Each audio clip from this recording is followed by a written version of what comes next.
make a change. Do it with some soul and a little love. Change, yeah, it's about the love. Change, do it with some soul and a little love. Change, you can't make a change unless you got the love. Change, do it with some soul and a little love. Change, you can't make a change unless you got some make a change. Do it with some soul and a little love. Change, we started from the bottom, talking about the roots. Every time I'm in the booth, I gotta shoot the truth. My art is my... Hey, friends. Guess what? Guess what? Guess what? It's that favorite episode of every TV series you watch. That one episode where you're so ramped up for that final season finale and to know what happens next.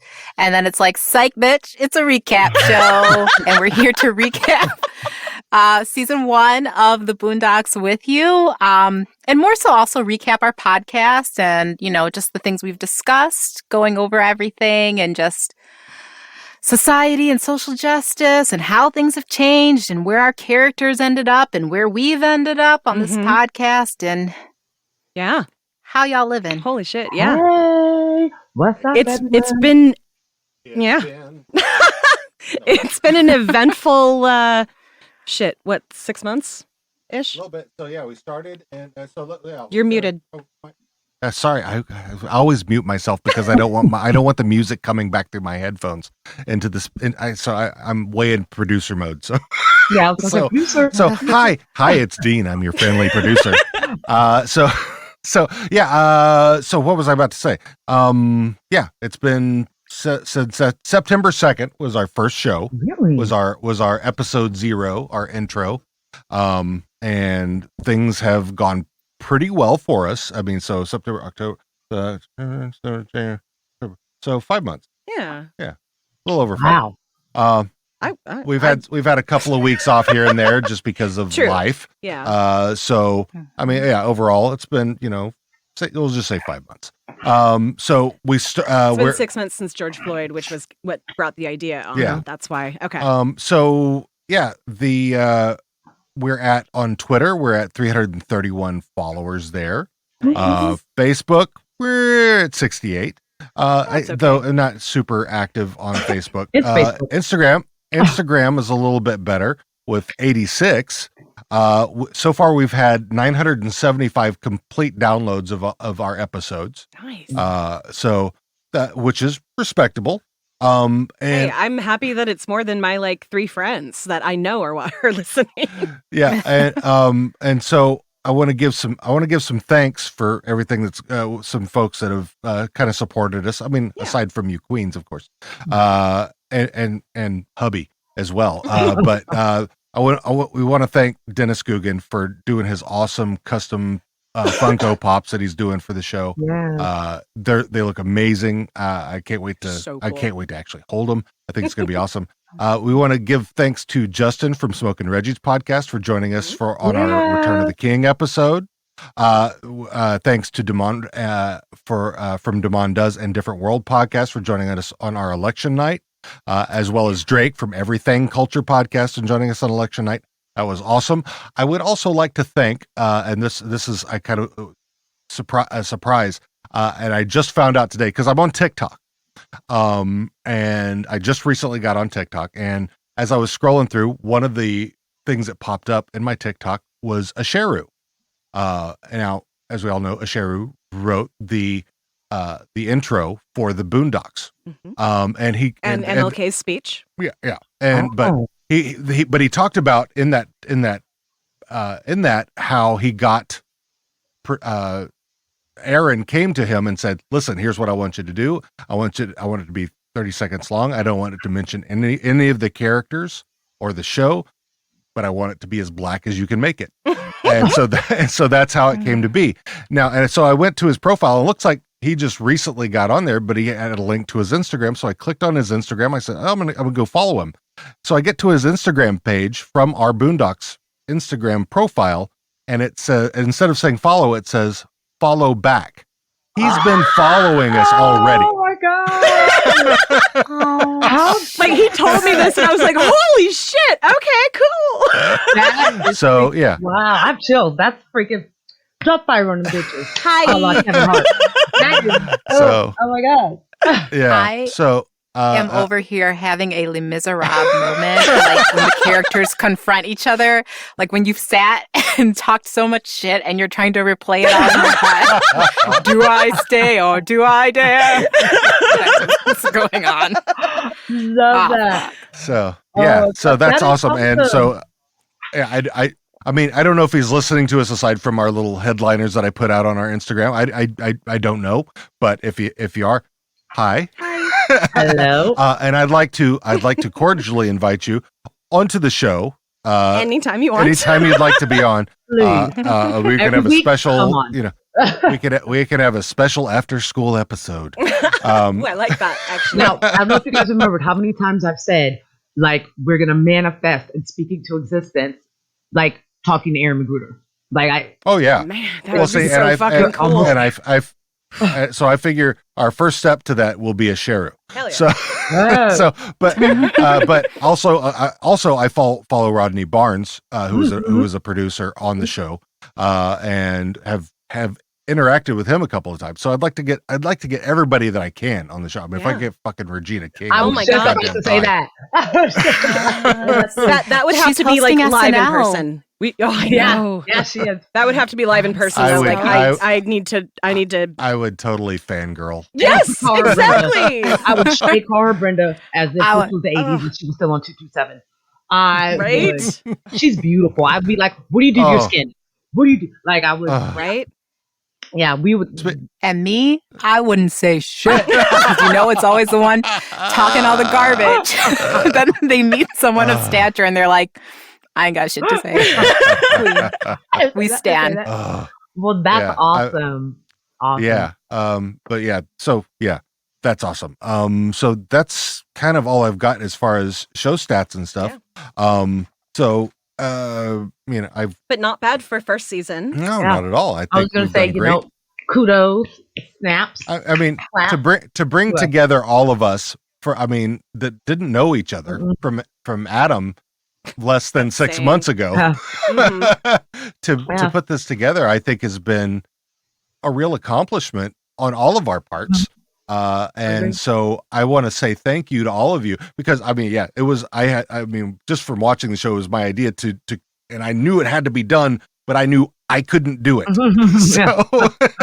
So I'm That like, was a very it's- important I'm like, realization. I knew Because it. then I when he knew- told me, I was like, "Oh, you can't be on it." no, I knew, I knew. He's wearing a dashiki every episode. I got my capri pants. That's You got that vitiligo? Reverse vitiligo. Yeah, exactly. Well, I have to say, I strongly believe in the universe, and we have a purpose, and everything's already, everything's already decided. So I wasn't big. I did Twitter years ago when I was like blogging under Pop Passionista, but then I realized I was like, I don't have that much. I have a lot to say, and I don't have that much to say to be on Twitter every day. So I had taken myself off. Met another podcaster, and she was like, if you don't get your ass back on Twitter, like there's a whole community there. And so if it wasn't for that suggestion, if it wasn't for, Dean's tweet that I saw, randomly, and I was like, all right, I'm going to message him. And then we had like, the three of us had an awesome call, like our first Zoom call. And I remember getting off the Zoom and hubby being like, yeah, that looks like what is this, number 3? He's like, this is the one for you. So we say at the end of every episode, you guys have become like fam, and that's totally true. And I am thankful for you guys, and and being my content creator fam. Yes. Love it. Your turn, Yeah, Lindsay. How much do you love us? You bitches should know that I do. One, first of all, because I am so quiet on this podcast. Like, if you've listened to Trash Talking Podcast, it's just like nonstop. But I just feel like we're doing something, greater here. I'm not trying to play myself or my partner Danielle, but I just Love feel Danielle, like we by come the here way. to really. Yes. Oh my God, she is queen. We were talking about something once, and she's like, "I can't talk about that. You guys have to do it on Boondocks." I was like, "You should come on. You should come on." And she's like, "No, I can't." But queen. I just feel like we are doing something important here. And same, I actually guested on Damon's podcast last week. It should probably drop in a couple of weeks. Don't worry, ladies, you're next. Oh, yes. I'm probably going to next week when I'm on midwinter break. Yeah, I'm on schedule, and then he's going to be on my show on Wednesday. So, hell yes. Yeah. Family. Bam. We got to. I mean, it'd be really awesome if all three of us could get on someone's and collab. I mean, I've just done my 8th guest appearance on other podcasts, starting with Dean. He was the first one. He busted my cherry. But I set a goal for myself to try to do somebody else's podcast once a month, because that's really how you grow your brand recognition and kind of hone your skills. Yeah. So we definitely, if I tell us, if one day I pop up and go, hey guys, what are you guys doing Saturday? Because we're on the podcast. We're on a random podcast. I'd be down. Yeah, I'm ready. But he made the comment to me. He made the comment that he's like, oh, like you guys didn't know each other prior to recording? I was like, no, we met on Twitter. Like Dean and Tiara were kicking this thing off and it just kind of happened. And he was like, but that synergy is like, you guys are old friends, like sitting down and talking after years of knowing each other. And I was like, yes, it is some kind of magic. I like our dynamic. I love our podcast. I love sitting and chilling with you guys. And if I'm in quiet mode, it's because I am taking shit in, okay? And it's a fabulous time every week. I've learned that we're both Aries. That are dangerous. I'm the continuously talking Aries, and I speak out loud. And then you're the one that you're peeping it in, and then you go, I don't agree with y'all. So this is what it is. That's my favorite moment. Whenever she's like, okay, now I need to. Okay. Yeah, Lindsay. She doesn't do devil's advocate. She is actually. Yeah, she's the devil. The devil? Yeah. That's that Scorpio rising, because I'm a 0 degrees Scorpio rising. So now you guys know I am the literal devil. Wow. Wow. But yeah. So if I'm a Scorpio, does that make me the white devil? Technically. I mean, I guess it doesn't matter. I guess it doesn't matter my sign. Yeah. But speaking of that, though, I would like to say I would like to thank Black Twitter very much for accepting me and this role. I mean, because I know I run the Twitter, and so I mean, I maintain my place, but I fight every time I can to be an ally. I would like to thank Black Twitter because I have stopped having to be the one to teach him stuff. And it's amazing to have conversations where he already understands where I'm coming from. And it took a long time for us to get to a point where we were doing that. And Black Twitter has just like made his brain so beautiful. Look, it's not that I don't. I mean, it's puzzle pieces. Yeah. I mean, because it's developing and understanding, and it's always going to be a growth, a journey of growth for that. So, and I appreciate that, and I look forward to learning more. And I think that's why you've been accepted, because you are willing to, like, you're like, I'm learning, and it's always something, and it's new, and I'm going through this journey with my wife, and I think that comes off, And there's always going to be some haters. There's always going to be some haters, but they're just not very happy people. So, they're just they're using that to, to try to hide something else, a smoke screen. So you do it well. I'm a black queer woman in the U.S. I know that I'm gonna have haters. It's just it's just what's gonna happen. Those people the thing I like about sex lives, that's why. What I can do is I can definitely take what I've learned and my generalized anger that I have all the time and go fight white people. And I don't mind that at all. So like I said, it's amazing now. Because unlike a lot of black folks, I can probably get away with it. He talks some shit that I'm like, ooh, you would be killed for that shit if you weren't, a 50-something white male. So yeah, I mean, I don't take shit from anybody about that. Any kind of I mean, if you're fighting against blacks or other sexualities, what have you, I'm coming out with guns blazing. And, Yes. I've always been like that. I've But always y'all, rooted for the underdog or for, somebody that I'll admit. Okay, so there was a girl named Tammy Flory that I went to school with. She was just the quintessential, like her parents, I don't know where they got her clothes. They were just like, let your hair grow, rock it, go to school. But even though that I would act like I was playing along, and talking about her, she lived around the corner from me. I would walk home with her sometimes, and just talk to her. And was like low key friends with her.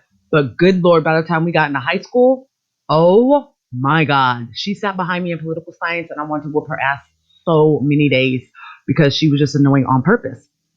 But I always have this kind of a soft spot in my heart for those people that don't have a voice or that do but don't know how to utilize it. I'll do it for you. Oh yeah. So, yeah. Hell yeah. That's why we work. That's some Aries shit. Hot girl shit. But I don't, it's You're not all a true hot circle girls. jerk. Hell yeah. And it's not a true circle jerk if we don't jerk everyone in the circle, which is we also have to give very special thanks to MJ's husband because Hell he yes. is the fifth musketeer. He Yes, is a he is. member and he has lots of beautiful, valuable contributions to our Yes, he does. combos. Absolutely. So Oh, We got I producer concur. man and we got hubby man. yes. The men behind the women. That's how it goes. Let's just Are go ahead. always looking at your asses. I mean, Hey. wait, what? You better be. We That's don't mind that. fantastic. As long as there's something going on, go ahead and look. I'm gonna shake it a little extra for you. Oh yeah. You know, Oh yeah, if I know he's paying attention, trust me. okay. If you keep breaking neck for me, that's great. We can break necks together. Other than that, but Hell yeah. Anyway. what episode does that go into now? Oh, that's our other podcast. That's our other Our part. other podcast. Well, it's also in our other podcast. Oh, sure. Yeah. Oh God. Anyway. Oh Jesus. Do y'all want Yeah. to talk about the show? I guess. I guess we could do that. Get Okay, after first I have to say Happy National Pizza Day.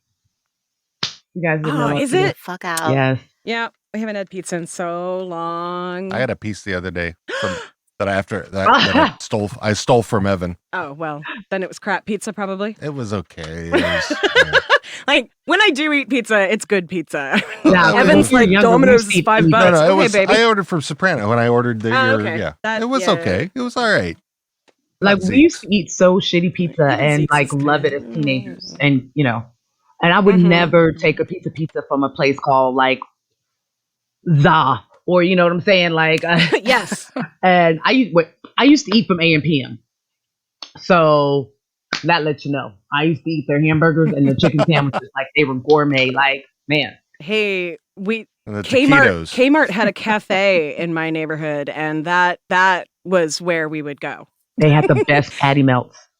I don't know what you're talking Grilled cheese and tomato soup when you're skipping class is the best fucking meal. yeah, you guys Especially had when a you're high. spot to hang out Yeah. at when you skip school. Let's go to the Kmart. Yeah, we would go to Kmart. I'm talking shit. We And would go those to were the railroad days. Those were the days where you could still smoke inside a restaurant. So there actually was a smoking section inside the Kmart. pack. Wow.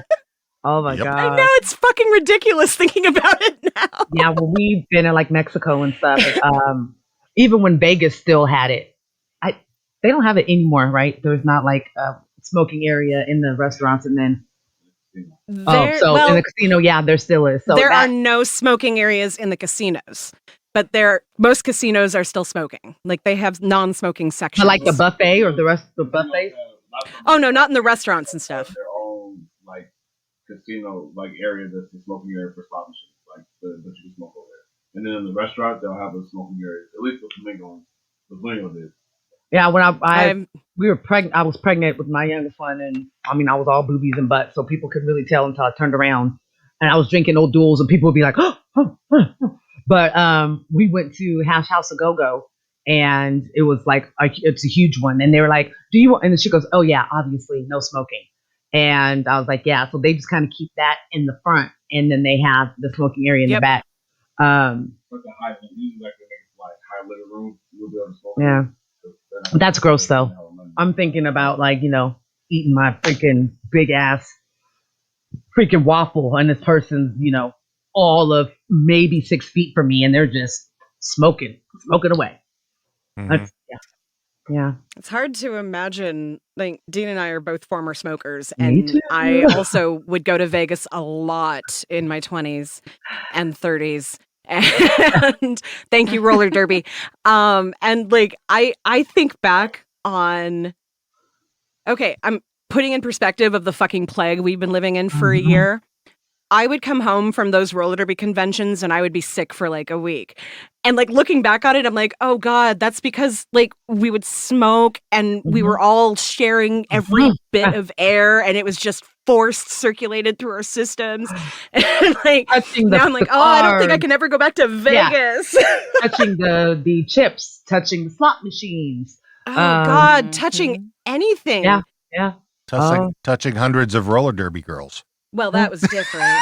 And And that was usually by the pool. yes, strippers. Right. Yeah, when I smoked Newports, I was, man, yeah. We're so smart now. We're so much smarter now, because now I'm like, ew, I can't believe I smoked cigarettes. Yeah. Yeah. Anyway, so We will episode be- 1. Yeah, right? Here we go. Okay. So, this series started with the garden party. And that's the episode that basically, Huey's dreaming about shocking the white people. And, we're kind of introduced to, what's his name? The Ed Wensler. Wensler the third. And, all of the main characters, obviously, were never really told anything, and everybody's just kind of a stereotype right off the bat. So like, I don't know if you guys have any specific notes about anything, but I'm literally just like trying to remember what we talked about and stuff. I mean, you're right. It was just like an introduction, just like here are their names. Here's the main idea of the show. Right. Yeah. Huey's a revolutionary, but is he delusional? Is there actually this what was CIA, FBI? So that wasn't in this one, but yeah. Well, Yeah. But eventually that was kind of that arc too, because he has this experience of telling white people in his dream sequence, but in real life in Wensler's backyard. What episode is that one? that's the first one. That's the garden party. Okay. Yeah. So he gets to do his dream and nobody really reacts. They just think he's adorable because, he's this well-spoken black child. So articulate. They clapped everything he said. Like, he could have been like, you are a white hunky cracker. And they'd be like, oh my God, that's so good. That's so good. He's right. He's right. We are.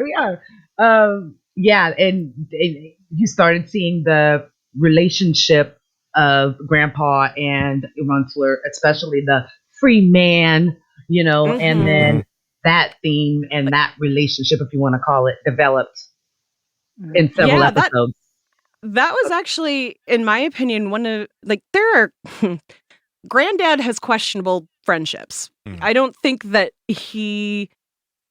the way that I define a friend, I don't think that Granddad and I have that same idea, because, he hangs out with Wensler all the time, who is obviously very classist and making sure Robert knows where his place is, both as a black person and as someone who does not have as much money as him. And, he uses Granddad when they do when they open the restaurant. And he still considers him a friend. Yeah.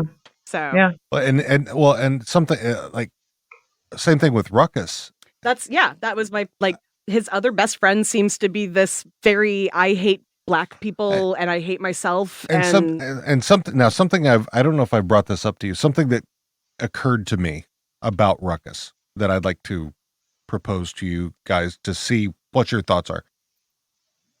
It seems Ruckus, because there's really no overtly white racist folks in this show, like Ruckus is racist. Right. Okay. Do you think Ruckus was created to make that more palatable? Absolutely. Yeah. And that actually is kind of part of the problem with some of the people who may not pick up on all of the subtext and just see things on the surface. Mhm. You know, he says things that mirror white supremacists, Right. that mirror very overt racists, and you know, there are fans of the non-melanated persuasion who will look at that and go, see, that's why I don't like black people, but he's funny. Right. So He was showing. He Yeah. was like he was showing. No, turning the mirror on them, but saying Mhm. like, look, this is where it's coming from, a black man. So can you imagine? Like this is you agree. Mhm. So maybe you get it now. But then just they another didn't. genius. So yeah, Well, some did. I mean, because to me, I mean, just to my ignorant view, I mean, I see that there's internalized racism in the show, which I would look like at Tom, Mhm. who's Mhm. he's Tom definitely has like he's very proud of being lighter skinned. Right. Caramel. He works. He works for the system, for the man, and he's very proud about that. so that to me that's more internalized racism, whereas Ruckus is a total white different worship being. is the term that I have heard used before. Okay. And I think that's really apt for him. I took him to symbolize to people, like how I said my favorite episode of this show is The Legend of Jimmy Rebel, because overt racism is fucking hilarious. That you truly believe some statement that is so hyperbolic could be true. It just cracks me up. It makes me laugh. And I think many quote unquote educated people kind of have that view of racists. But I think in having that in Ruckus, what it does is subtly highlight to you how dangerous covert racism really is.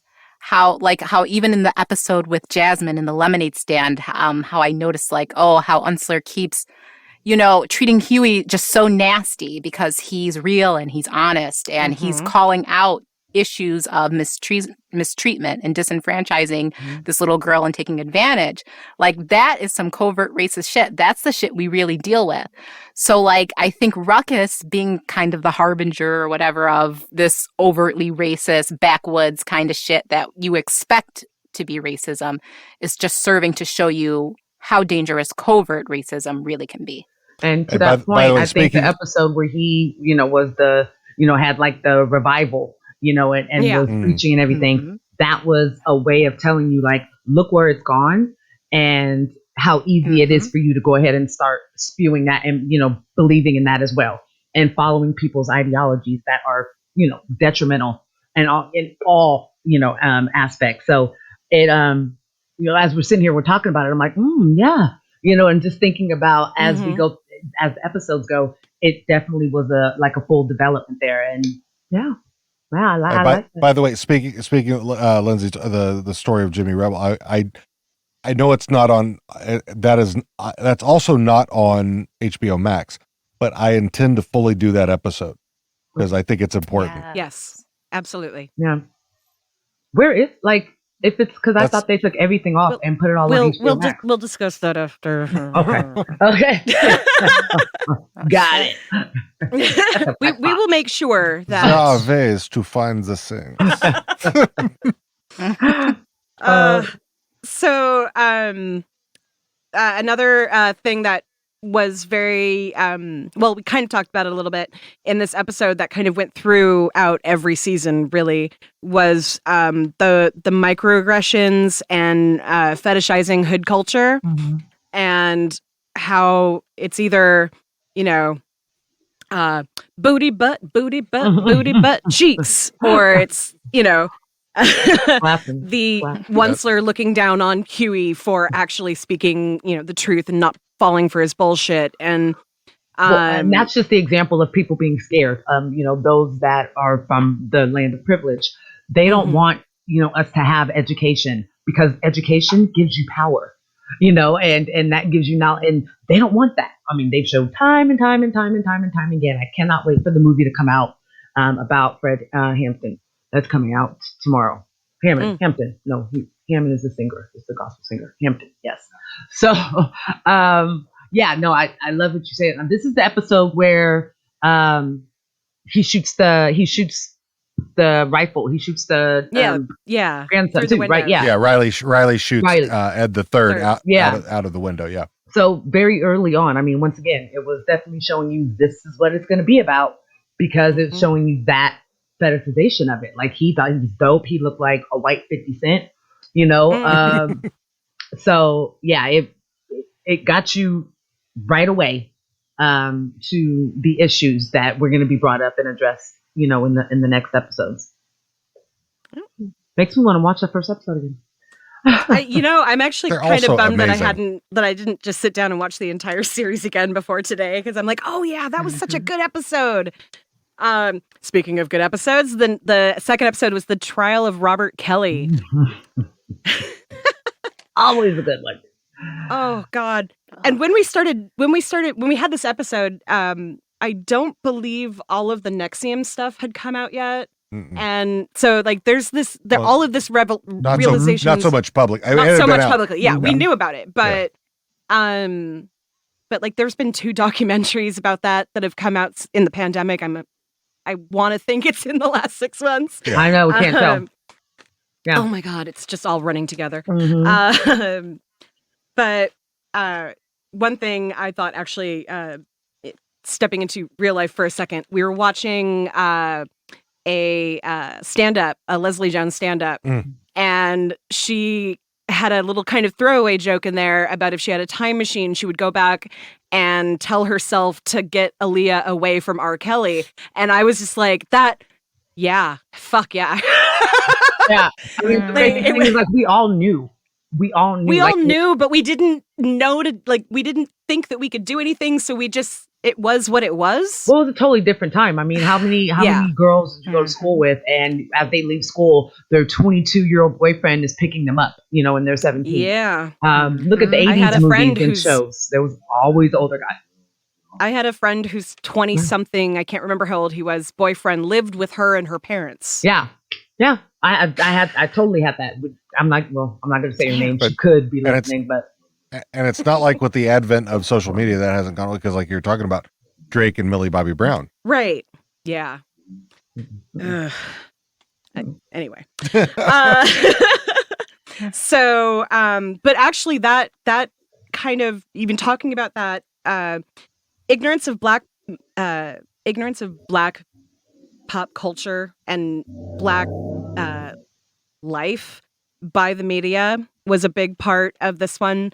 They only wanted to focus on the protesters who were, causing a ruckus, or supporting. Well, remember, they referred to him as a gangster R&B thing, something that doesn't even go together, right? So that perfect example right there. They just didn't, like Ice Cube said, either they don't know, they don't show, or they don't care about what's going on. Doesn't the R stand for rap? Right. Yeah. So they definitely, it was sensationalized. It was, definitely around the time that tabloid kind of, media was becoming a big thing. E! was just coming around. Of course, you had Entertainment Tonight, but that kind of changed over to, covering more of the salacious things that happen. Yeah, that's right. Tabloid TV started right around that same time. Because it was early 90s, so you had hard copy. Yeah, Inside Edition. Yes. Yeah, that's where Bill O'Reilly got started. That's right. Oh, fuck. Oh. Yeah, I'd forgotten about all that.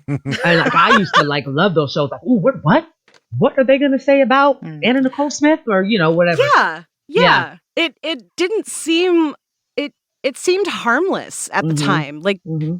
Now looking back, it's terrible how invasive it was, and how little privacy and autonomy that kind of news sensationalism created for these people. Princess Diana dying because a Mhm. paparazzi was chasing That was her. probably Like the that- really big time when they started Yeah. going, wait, this is bad.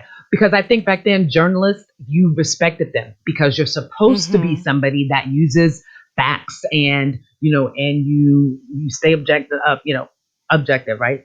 Mhm. Yeah.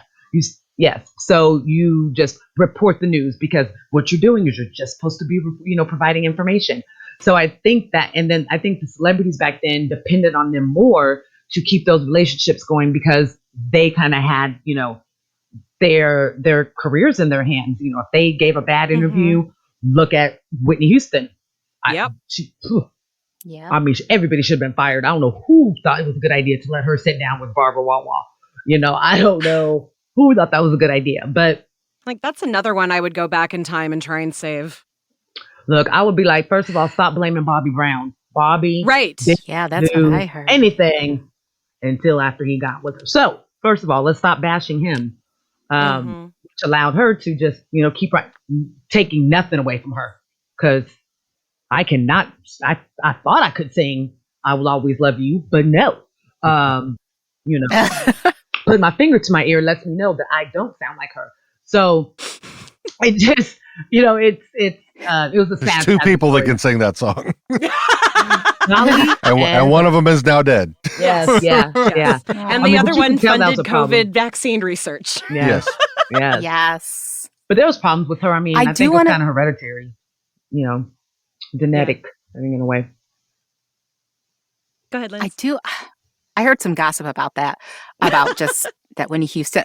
I'll get back to my point. That I heard this is allegedly that Whitney Houston was really gay as well. Yeah. And that like Oh, yeah. a lot of Yeah. her Oh, yeah. abuse was You because never she heard that? No. yeah, Oh yeah. she couldn't live as Yep. herself, and Yep. so that's really how she kind of wound up strung Yeah. out. Because Um, she was she was like the first Black America sweetheart. Yes. Like, and so, and you're under Clive Davis. Clive Davis tells you Mhm. what to do, when to do it, how to do it, or you're what, That was the whole point of that scene in the movie.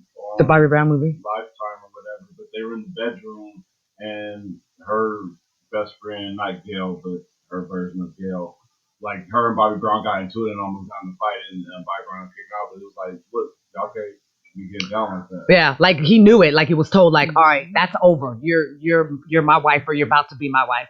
And she came out of the bathroom just, seeming a little like she was at night at the Roxbury. But yeah, that was Bobby Brown's. I don't know if you guys ever saw the BET Bobby Brown movie, but I was like, look, I'll believe him. Like I was just like, he loved her, and you could tell that, but he got ruined in it. Yeah. I think that he loved her and she needed to be loved. Mm-hmm. And it wasn't about her loving him back because I'm sure that she thought of him as like her best friend. I mean, they definitely depended on each other for a lot of stuff, but I never even at the time could feel like there was any love there. Like they reminded me of my parents when they would like be in public and, everything's fine. And we got this, this face. And then they did their, I definitely thought it was a fabricated. Show. They wanted the Ozzy and they wanted that Black couple again, and it's always who's the really good girl, and then she gets with somebody who's just a bad boy, like that's always the story that is put together. Brittany and Kevin Federline, and oof, I don't know who's actually bad in that situation. Love Brittany, but man. All right. Yeah, undiagnosed mental health things, and then honestly never really getting any help for it. Yep. And they knew it because her grandmother, and they just said, "Oh, well, performing's your thing; you can do it," and probably was giving her medication here and there. If you look back at some of Britney's old, interviews, she would always be like, "Oh, I just don't like being interviewed." I think she was high. I think they totally medicated her. I believe that. Yeah, for her to be in that cookie cutter. But yeah, we're all talking. So yeah, no, but that's sorry. That all of that highlights what the media feeds us, and so it makes us believe that, and that actually is a really big point of what's happened to this fucking country now. That too many people for too long had that idea that media or that news agencies were telling us the truth, and it we didn't look at it as being sensationalized. It was, no, they're telling us the truth. So we know the That's truth. hard And that was what was journalism. important. They have to Yes, ask those exactly. questions. Yeah. And Yeah. then it happened for so long. That's why we have Fox News. And that's why these fools Yep. get on TV and act like they are the end all be all. Yep. So it's crazy to think about that, like how it's come to fruition. And, you know, social media, I mean, internet technology, okay, it adds to it, but Definitely. we were deep into it already. I mean, Oh, yeah. we the had National 24-hour Enquirer news and shit cycle. like that. Yeah. The whole 24-hour news cycle really, in my memory anyway, kicked off with like OJ in 93. No, that's absolutely. Well, actually, what I think that kicked off with Desert Storm. Yeah, That's where true. that's where all that That would started, be like and then 91, 92, and then it got and then it yeah. continued from there. Because there I mean, started being like televised court all of the time around that time. Well, that's and, when Court TV started. Yeah. And the like offshoot of Court TV, it's another one. There were so many back Yeah. then. And then like if you didn't have cable, but you kind of had cable, it'd be like on the C-SPAN channels. Yeah. Yep. Well, and then C-SPAN was really the only one, like looking back, that was honestly a neutral news thing. Everything else was somehow like that's really when If It Bleeds, It Leads started, you know, like the terrible stuff is what we want to have on the front page. And if it's not terrible, we don't really care about it. And Yeah. And I'll admit, I was deep into it. Perez Hilton was my homie. Oh shit, yeah, I remember. He shares my same birthday. I thought we were just meant. That meant I was meant to be messy like him. Like I thought it was great. I was like, oh, talk about that. I didn't like we talked about kids, but I was like, please tell me what is going on with Nicole Scherzinger and the Pussycat Dolls. I'm here for it. Like he, you know, it was that, and then TMZ. Yeah, I used to be on TMZ Live at least 3 times a week, guys. Like I would get on the phone at like 10:30, and like a regular, you know, loved it. But now I see how that's damaging. Like I used to sit and see, what did Lindsay Lohan do? Oh, Firecrotch. Oh, you know, like I was into all of that, and it led into it. But jumping back into the episode and talking kind of about, like we were saying, we would go back. I think like we all thought it was creepy, but within the Black community, you just don't really talk about it. Like it was, well, that if her parents are doing, not my child. You know what I'm saying? Like, right. Yeah. You know, type of thing. That family is there's something wrong with that family, but we'd never do that. Yeah. Even more so, just kind of like, okay. I remember my mom watching the BET episode, the Video Soul episode with me when they were dressed alike. And I remember going, because I like her uncle. Like, I wouldn't even dress like my uncle. And you can see the control he had over her. He spoke for her most of the time. And my mom said at that time, if her parents want to go ahead and basically give their parental rights and let this man be, you know, step into the role of her father, if not anything else, you're my child. That's you only have what I worry about. And I feel like that was just, you know, kind of the mentality. Like, yeah. It's that's kind of where I. Go ahead. Oh no, go ahead.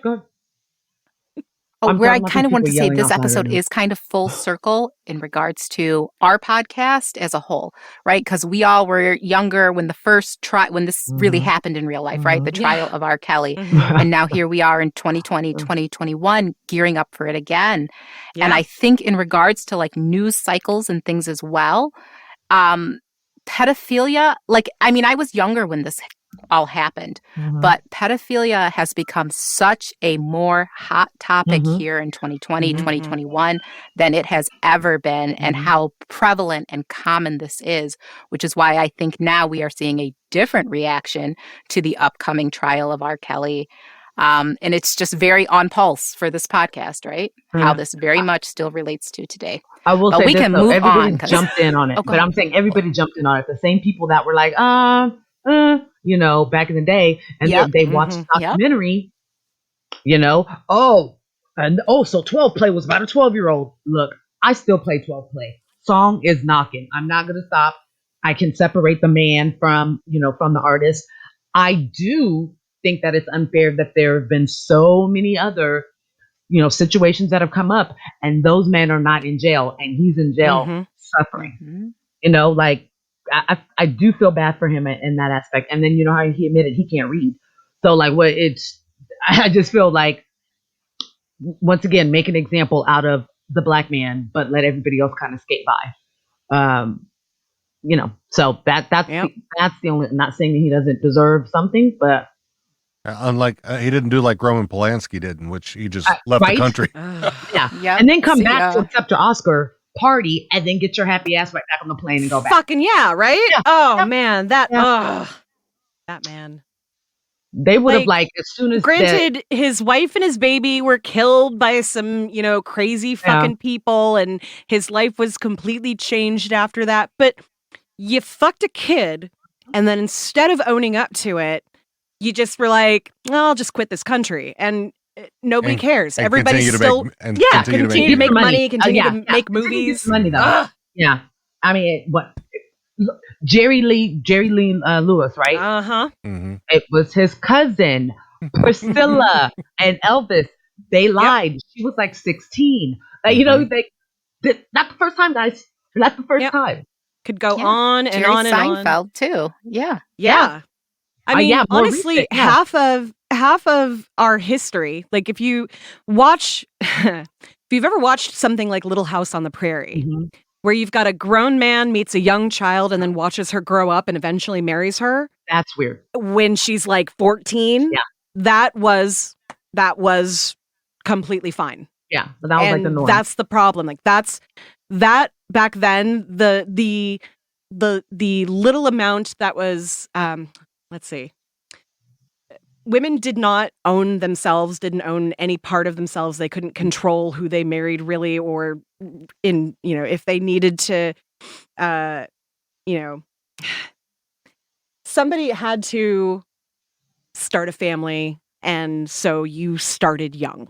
And, and most of the time you married a lot older. Mm-hmm. And like that has just, it was so normal then and just has been normal. And in the South, especially. It's still completely normalized in the South, in a lot of places, 16 and up. Oh, you're good. I don't know. Yeah, I don't think they use jailbait, the term jailbait, in a large portion of this country. That is just as a joke, a little more back. Look, they just, they just desire for the old days. And if you're with an older person now, you're like a courtside Karen, like the chick, at the game, that yelled at LeBron. I mean, she called herself a 25-year-old girl. I wanted to slap her through my TV because you're not a girl. And I'm pretty sure that your man stays on the Cialis. He probably has a nice little ring, not for his fingers, to help him go. He easily looks like he does a little bit of steroids. And I can honestly say I have no idea what you're talking about. Oh my God, you didn't know courtside? You haven't heard about the courtside Karen? No. Oh. No. Oh my gosh, you guys. Oh my gosh. So we as soon as we're done, as soon as we're done, go. Her Instagram is Juliana Carlos. Julianne, what? What was the last name? Carlos. Yes. But literally, if you Google courtside Karen, it'll come up. So they were at an Atlanta Hawks versus Lakers game. Georgia just acts like they are just in a whole nother freaking universe. They're like, COVID, what? Because they're season ticket holders, so they were there. They were drunk. She was showing her Instagram, her Instas right before the incident, and all she could do was kept showing her YSL shoes and her brand new specially coiffed extensions, and I'm like, you seem fun. And so her husband just cannot stand LeBron. He said it, so he's talking shit. So LeBron tells him to be quiet, and then says, "Why do you guys not have on masks?" She jumps up and starts talking all kind of shit to LeBron. And they get kicked out. They lost their season ticket privileges. And she went on Instagram and lied over and over and did the "I'm so hurt" crying bullshit. Black man said something to me and I'm sorry. And so she's the latest one who she probably wasn't ever going to try to work anyway, but she won't be able to get the job. She looks like Kayleigh McEnany. Oh, Yeah, good like Lord, she does. Yep. yeah, you guys just have to hear her talk. Like it's just Yeah, everything. we're gonna she look says, that up after. privilege, privilege, privilege. You know, like Charlie Brown's. You know, the adults like wah wah wah. Everything she said was privilege, privilege, privilege. Oh, I stuck up for my husband, girl. Yeah. So anywho, but yeah, it see, and I forgot how I was relating that to what we were talking about, but I'm happy that I got to tell you guys because I'm shocked that you guys didn't hear about that. I have been surprisingly stepping away from pretty much any kind of news thingy lately because I needed a break. Same. Yeah. So Well, you got some celebrating to do, so you're on vacay. So I get it. yes, we had a little vacation, as much of a vacation as we can do in the current climate. Yeah. It was relaxing and beautiful and quiet, and it was perfect. Yeah. All right, so Let's talk about sex work. oh yes, let's talk about sex work. Ooh. Guest hoes coming to dinner. Yeah, so the toxic masculinity was a big thing in this, and that definitely carried on in further episodes. In the way that Savior. like a man's gonna save Captain Save-A-Ho. That's what it was, Mhm. Captain Save-A-Ho. Mhm. And just how it was also kind of stereotypical sex work because sex work isn't always walking around in skimpy clothes with a pimp who's taking your money from you. Sex work should be completely decriminalized and legalized, in my opinion, because it's how is selling your body using sex any different than working in a coal mine or working somewhere where you are breaking your literal back doing your job. Firefighter, yeah. Right, a firefighter or like a teacher, Yeah. Like I have Gotta friends in use sex what work who you make got. more money than I Mhm. than I make as a teacher, and shit, there is nothing fucking I wrong think, with that. I think, yeah, no, and I think with the advent of the internet, now we have like OnlyFans and Mhm. Pornhub and things like that, where you can actually go share your content and get paid for it. Yeah. I mean, that's still sex work in my mind. So Absolutely. Twitter. so I know get Twitter's not after it. supposed to be one, but you guys do a couple. Oh yes, I have noticed that lately. Yeah. Friend a couple people, and all of a sudden you'll be like, "Oh, whoa, what was that? What? Oh yeah, that's been going on for a while. I honestly did not notice that part of Twitter until I added a friend of mine who I know in real life, and we'd been friends on Facebook but had not interacted on Twitter, and realized like that was when I learned that she was a sex worker, and I have no problem with it, but it was like, oh, and she goes, oh yeah, I probably should have warned you, and I'm like, oh, I'm cool with it, but now I know what I'm looking at. Right? Yeah, okay, I'm good. We're clear. Yeah, but I like what you're saying about that. It was all funny and tongue in cheek. She could run really fast, and Right. she she exhibited all the signs of somebody who was obviously Right. or It was- was very like Stereotypical. very yeah. stereotypical, and but also at the same time, like when she was hanging out at the house with Huey and just being kind of a spoiled brat, that's also kind of the idea that they do sex work because they can't take care of themselves and they're spoiled rotten or whatever they need. I've heard that and it sucks. I mean, and that's why, and honestly, this is probably my favorite episode. I enjoyed the hell out of this. And it's why I use the Don't take this the wrong way, but I need you to get the hell up out of here. that clip. I love it. I mean, just that's Huey being Huey and just saying it, speaking the truth. And so, yeah, I love that. And so Like this is probably one of my favorite. And Cat Williams is so fucking brilliant. Oh yeah, a pimp named Slickback. A Oh, pimp named named Slickback.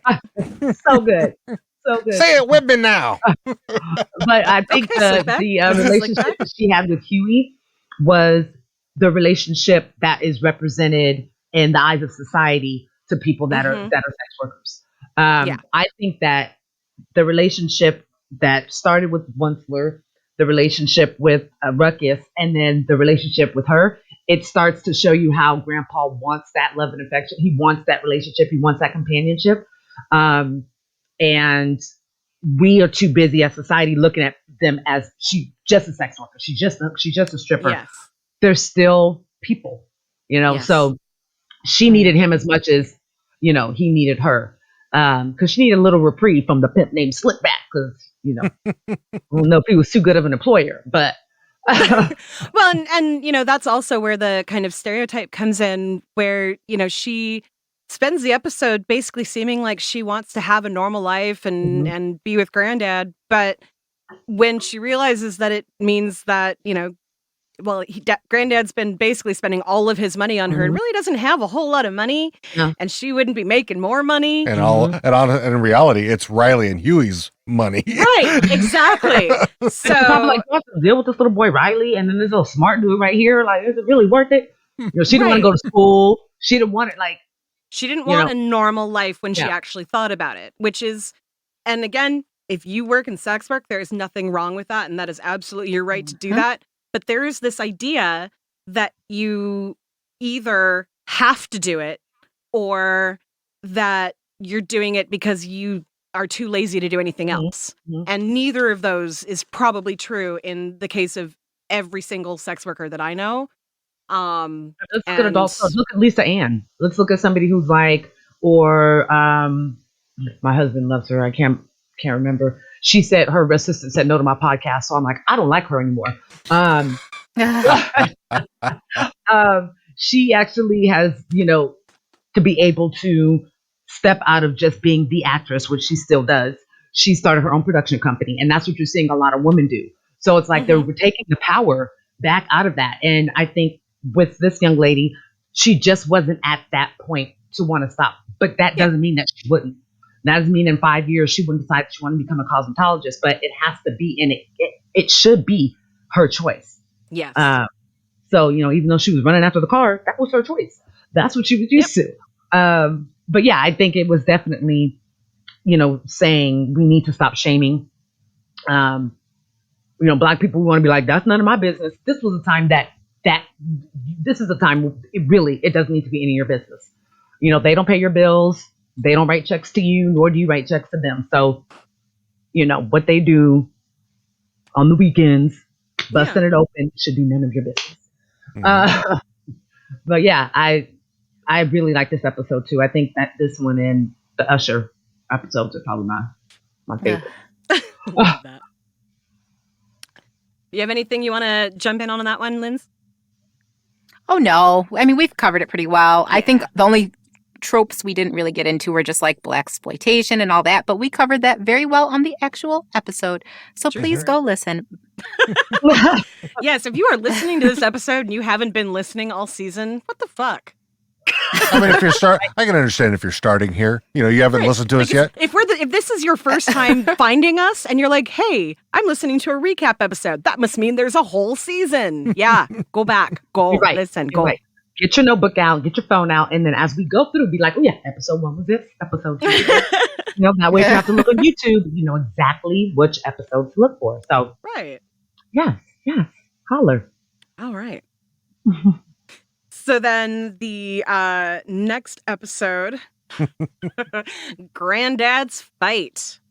The introduction. Well, actually, we kind of already had an introduction, but the actual naming of Nigga Moments. Mm-hmm. Yeah. Yes. This is one of the greatest things ever, because I love how in this show, over the course of the rest of the show, because it comes up a few times, that it's not just necessarily Black people having those. And I don't know. Wait a minute. I'm white. Yeah. I don't do that. We're so Although, bald. you know, about, is it a nigga moment or is it a Yeah, that's where it. I mean, it's really a good example of just. I mean, other than rich white people, white privilege with Ed Wensler, just standard white privilege. Getting it right into that. Absolutely. Yeah,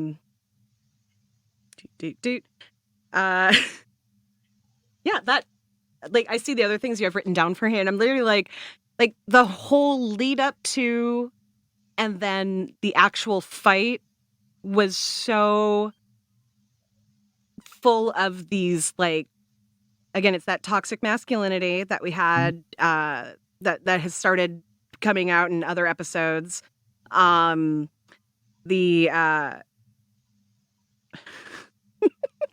Just trying to think, like, Huey was training Granddad because that was like where we started seeing his obsession with kung fu. Right. And well, then you also had the video awards where it started with the chair throwing. We had seen that before in like a clip, right? And now we're actually seeing the whole thing, right? And then how Riley uses that at the end. Yep. I mean, it was like start being throwing accountable for where you guys have been, where we've come thus far, like where we are now. Let's be accountable for it, and then own our accountability in certain situations. Because, like you said, Huey was training, was all for it, and then all of a sudden was like, "Oh, wait, no, maybe you shouldn't be doing this." Wait, like reality, yeah. But he was still smart enough to go get the fight commissioned, so that in case anything happened, so Granddad wasn't going to jail. He had all Stink bases covered. Well, and then Stinkmeaner will come back later. Yep. The throwing the chairs will come back quite a few times. Oh yeah. Anytime Huey or Riley want to kind of stop something from happening, a chair comes flying in. Yep. So we'll definitely talk about that. That's definitely a trope throughout the series. I love it. Oh god, so good. See, when we get Regina King on, I'll be like, just say something. Just say one of the most offensive things that Riley said, please. Oh, man. She's been acting since the 80s. God knows. Before that, even. Yeah. God, I can't even imagine the amount of racist bullshit that she has had to deal with in Hollywood for this long. And she keeps coming up, and she's like, guess what? Watchmen killed. Everything I do, killed. Right? That was so good. Yeah, I have deals with Netflix. I'm here. Man, she looks so good. Oh, God. Oh, my. She looks great. She looks like Friday was filmed yesterday. I mean, yeah. Like, I look at her, and I'm like, were you the same one that was in Poetic Justice? She looks even better now. Yep. I would love to see her with those braids from Poetic Justice again. She looks like a woman. That's the thing. That's the thing about Black women. The older we get, the better we look. Yeah, can confirm. I was watching that Leslie Jones thing. I was like, I mean, she was cute. She would break the fuck out of me, I'm sure, because she's like as tall as I am. But I heard Jesus she's dating fucking Kate Christ. McKinnon. That her and Kate McKinnon. Oh. I don't know. I don't know. I have a massive crush. I have a massive crush on Kate McKinnon. Oh God, so, she's fucking adorable too. She's so funny and just there's something about her. I love them. They've honestly, I'll say, sorry to get off topic, but SNL has had a pretty good run lately of people on the show. Yeah, they're getting back to like they're coming into maybe a new a new golden age because they've had two or three maybe. Yeah, I mean, because you got Leslie, you got Kate McKinnon, Michael Shea, and who's the other guy that does the one who stole the one who's married ScarJo. Colin Jost. Yes. Yes, he's married to Scarlett Johansson. I was saying the other day, I was like, he gets to go home and rub on her booty if he wants to. Oh, you know what I found hilarious is they got to write jokes that neither of them had seen. And Michael Shea wrote a joke about him being married to Scarlett Johansson. I was like, and it was fucking hilarious. He's all, you're gonna give me so much trouble.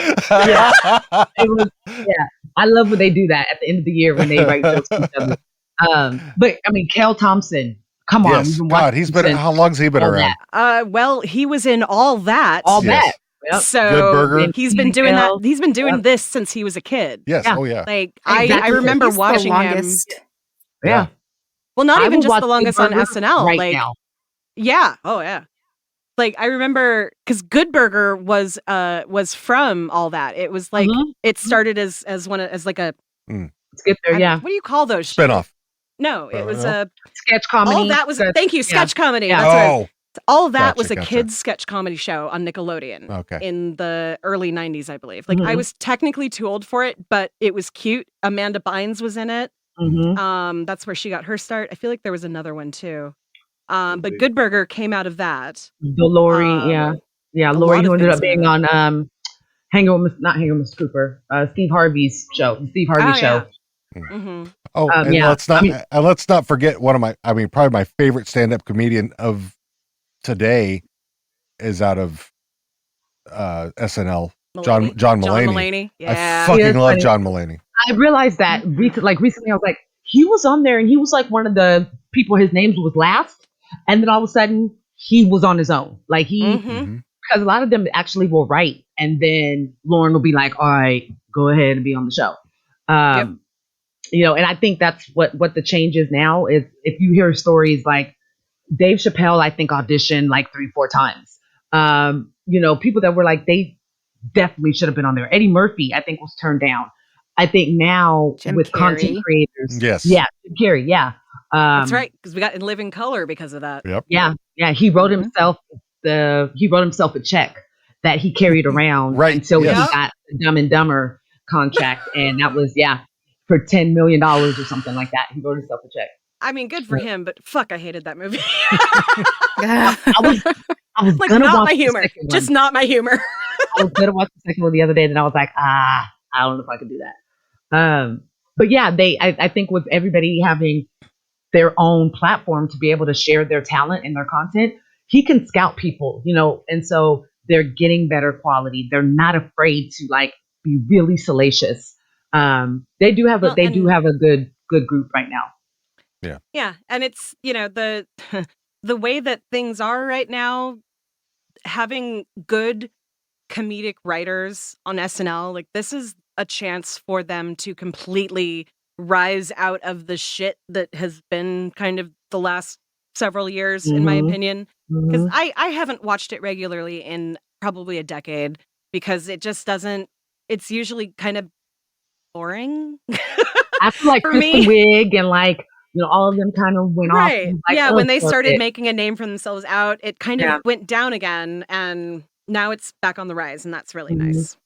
Yeah, it's good. I laugh like throughout the hour and a half.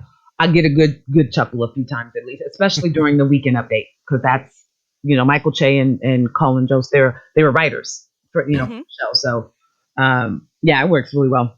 It works well. But yeah, so we got off once again. That's what we do. Let's talk about dropping the soap. Yeah, Date with the Health Inspector. Oh, So that was a fun one. That was when Tom fit the description of, you know, someone in the area that, and also, you know, all of his fear about butt rape. Yep. Did they talk about the Booty Bandit on that episode? No, not Booty this Bandit one. was not that episode. Okay. That's next season, right? I don't know if okay. it's coming. It's coming up. Yeah. It's coming up. I was trying to remember. Yeah, okay. I likes you and I want you. Okay. Because Because that's when the kids. Yeah, that's real.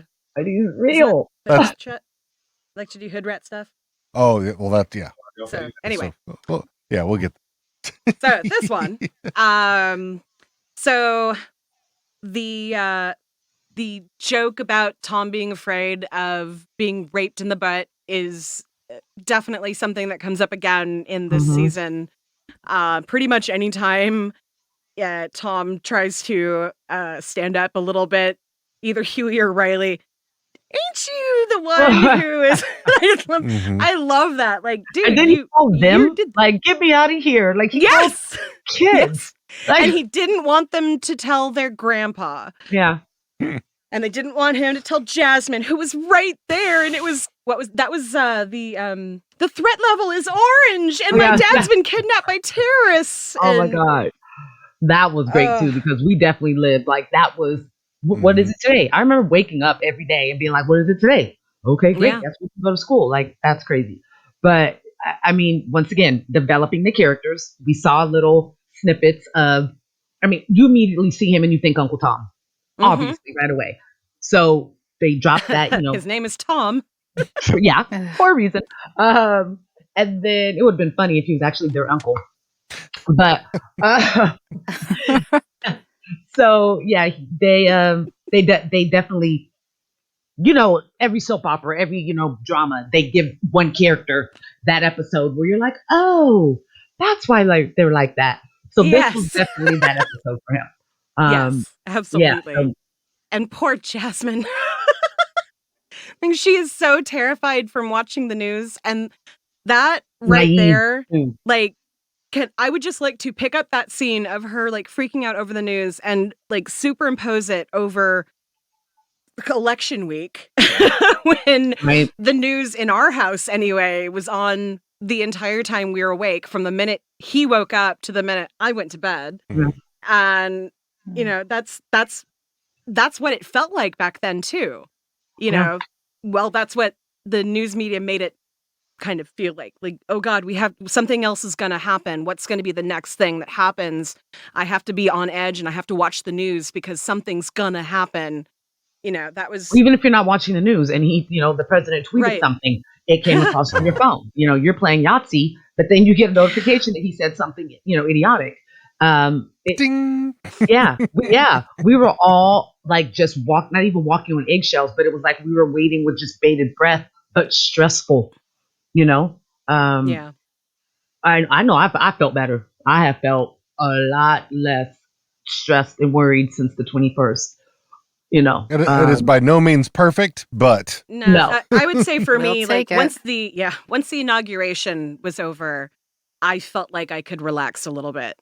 Like that, the whole like white people trying to take over the Capitol, and then all of that leading up to the actual inauguration, and there's still fucking QAnon people out there going that like Trump is going to be sworn in for his second term on March whatever now. Like they keep changing the date because they cannot fucking accept. Like Congresswoman, yeah, like part of the Bitch. Oh my God. When do you guys think that Joe Biden's finally going to like actually forget his entire speech and just be like, "Oh fuck" on the microphone or something like that? I kind of hope he does because he's a fucking human. So- I said the other day he needs to start He's a being like who's the president that they tried to hide that he had polio? So his wife started doing the fireside Roosevelt. chat. Roosevelt. Roosevelt, Yeah. FDR. Yeah, Roosevelt. Yeah. So Joe Biden's same wife, Kennedy.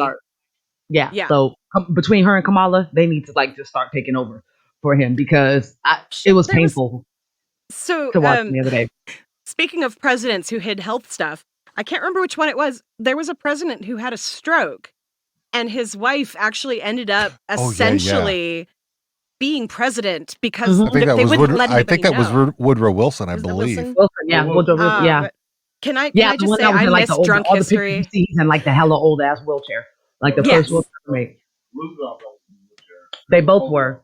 Yeah, but his wasn't like the big, like it had big ass wheels and looked like it was made out of like wicker. Wilson was bedridden or something like that. Yeah, he Yeah. was bedridden. He couldn't move or talk, Yeah. and she basically like forged his signature on She stuff. did. She totally weakened it, burned it. Yes. him. Yeah, exactly. Exactly. Yeah. And then, Oh. we've He got was a writer, Kennedy though. Go ahead, wife. Kennedy who had such a bad medication addiction because of like I don't even know what it I was. He had, can't remember that there was disease. something in his- Addison's. Addison's That's what he disease, had. yeah. Yeah. And that wasn't, we didn't know anything about that. I wasn't alive then, but that Yeah. Right. Yeah. it was like I wasn't even with thought the of, whole but yeah. yeah. His dalliance with Marilyn Monroe Mm-hmm. was hushed up by newspapers at that time because he was the president and there was some kind of respect there. And they That all just- knew, like everybody knew. that Everybody he, knew, exactly. He was on the yeah. road and he was dibbling, dabbling, and drinking, and that's why his brother started to kind of come up a little bit. Well, kind of after the fact, but I think in a way to be like, all right, this is another Kennedy. He is the real good boy. But I Yeah. heard they both were sleeping with Marilyn Monroe. And then I I heard also that too. heard, was it Hoover? Who was no, it wasn't Hoover. The FBI director, the asshole. yeah, one J. everyone- No, Edgar you're right, Yeah, yeah. J. Edgar Yeah. Hoover. Oh, okay, yes. He kept it he hushed it up because they were both also fucking all these spies, and one of them ended up being a German spy. That's and so that's why right. There was That, a lot of stuff. We were talking about on our other podcast. We were talking about on Letterkenny. They were talking about honeypots and like spies who use sex to like Mhm. get information and stuff, and we're acting like this was like a new thing. And I'm like, What? I mean, have you never seen a spy movie or like Yeah. any James Bond Always movie? the hot girl who comes. Always. You know, she Like, can that's shoot based great, on but then truth. he never That's- gets that she's Pushy galore. Yes, exactly. Yes.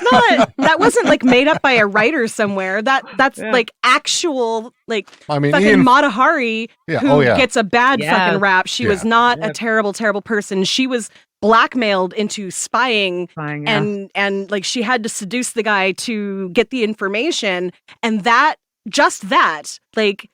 that's what made her this notorious like evil person in the eyes of all of these men, because she used sex. Mm. But that wasn't Like, even then. and they That knew wasn't better. They probably wanted her too. They were like, "Oh, so lucky." But of Right. course, it's easier to go ahead and let's make the woman, you know, the victim. I mean, not the victim, but the aggressor, and she's the bad person. And I mean, there's so many.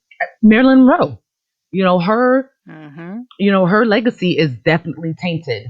You know, Mhm. with that. And she was so like, Mary Magdalene. right before she died, she was so She was so like, broken up. She was Yes, so, she was so used and Yep. and broken by these powerful men who, when all she wanted was for someone to Yep. love her. Love her. Yeah. And yeah, just Very Anna Nicole Smith. I don't know if you guys watched Yes. the documentary on I that 2020 didn't, did. but yes, It's really good. Like it, you. I remember. At I the always time. I don't know why I liked her. Like, and then when she did a reality show, I was like, no, Right, let's that's- not yeah. do this. But you learn on this documentary more about that and like what led up to that and what was going on. And I feel like she died with a broken heart, and it was very sad. because her kid And died. surprisingly, she loved that old ass dude, but not Yep. in a way that was like, that's my husband. We sleep together, but more of a, I respect him. He's helped me to come. Yeah, you guys have to watch it. I highly recommend that because it was just another Marilyn Monroe story. Yeah. But yeah, another woman taking advantage. But hey, ladies, our pussy is powerful. We need to do it the other way. Just like, you know, when we were talking about 2 episodes ago, that's what she was trying to do. Yeah. Take her power back.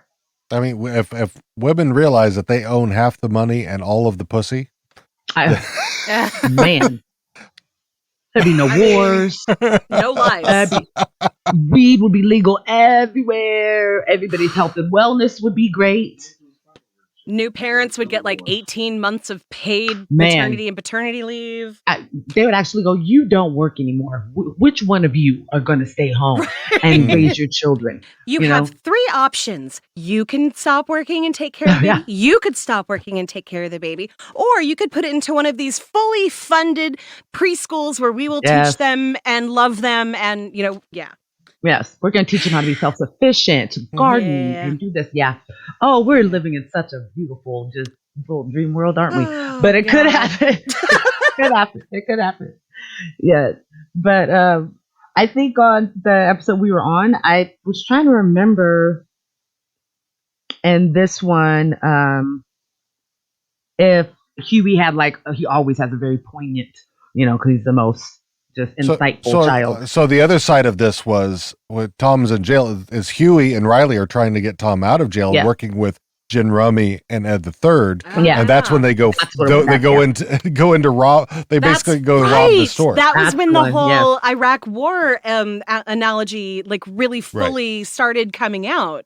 Because Put the your whole guns thing down. yeah. You don't have The any name of guns. the beer was Black Gold, and Yeah. we don't have any weapons. You want the Koreans down the street because it was the North Koreans who actually had a weapon of mass destruction at the time. Oh, yeah. And I forgot about that. Thank you. I couldn't remember what I did episode too. I that was was like, in, and what? you didn't write it down here. Yeah. Yeah. See, I was like, producer what man. the thing that was in there? Yeah, no, that was a very, because it was so subtle. Yeah. Like I didn't realize some of, you know, the, I won't say nuances, but some of, you know, the importance until we talked about it. I was like, oh, that is true. That is okay. I don't think people know that who, you know, his grandson and his friend are supposed to actually represent. Right. You know, I know I didn't think that back in the day. you know, Right. at all. Yeah. I It was didn't just a see it good at all little funny until I cartoon. watched it like 5 times after Dean had already said, this is what Reddit says. And I'm like, wait, I got to watch it again. No, I still don't. And then Now I got to watch it again. Then you watched a clip today of Rummy Oh, yeah. and Rumsfeld. talking about known There are knowns. known knowns and there are known unknowns, but there are also unknown unknowns. Like that was a real actual quote from Donald Rumsfeld that Gin Rummy did in the car in Boondocks. And then who voiced the characters, it was just like, that made it even better. Charlie Murphy and Sam Jackson were fucking amazing. Rest in peace. Yes, rest in peace. Oh, also, I did want to say rest in peace to Cicely Tyson. We were just talking about, beautiful, powerful women. Yeah. So 2021, man. Woo. I mean, starting off. And then recently Hank Aaron. Right. Oh, really? Yeah. Yeah, I didn't know. I didn't hear that. And Tommy Lasorda. Cloris Leachman. Really? I remember that one, yeah. Oh, Mary Wells. Christopher Plummer. Christopher Plummer. Mary Wells from the Supremes, yeah. Oh, yes, that just happened too. Yeah. It's crazy because I say they go in threes. And it's like they've been a little more spread out, because like when Michael Jackson, it was Michael Jackson, Farrah Fawcett. And then, was it Ryan Tatum? Or is he still alive? It was Michael Jackson, Farrah Fawcett, and then somebody else who passed. Like it was like boom, boom, boom. No, River Phoenix was way before that. And River Phoenix was back in 90. Okay, that's when Whiskey A Go Go was like a thing. The Viper Room is where he died. There you go. I said Whiskey A Go Go. I had a massive crush on him at the time. Yeah, all that stuff. Northern Cali, don't I? The whiskey. All that stuff. But the Viper Room was owned by Johnny Depp, and River Phoenix's brother is the one that called 911, even though he was like 15 or 16 at the which and shouldn't have been out at a club with his brother on drugs. Yeah. And now we have Joaquin Phoenix as the Joker.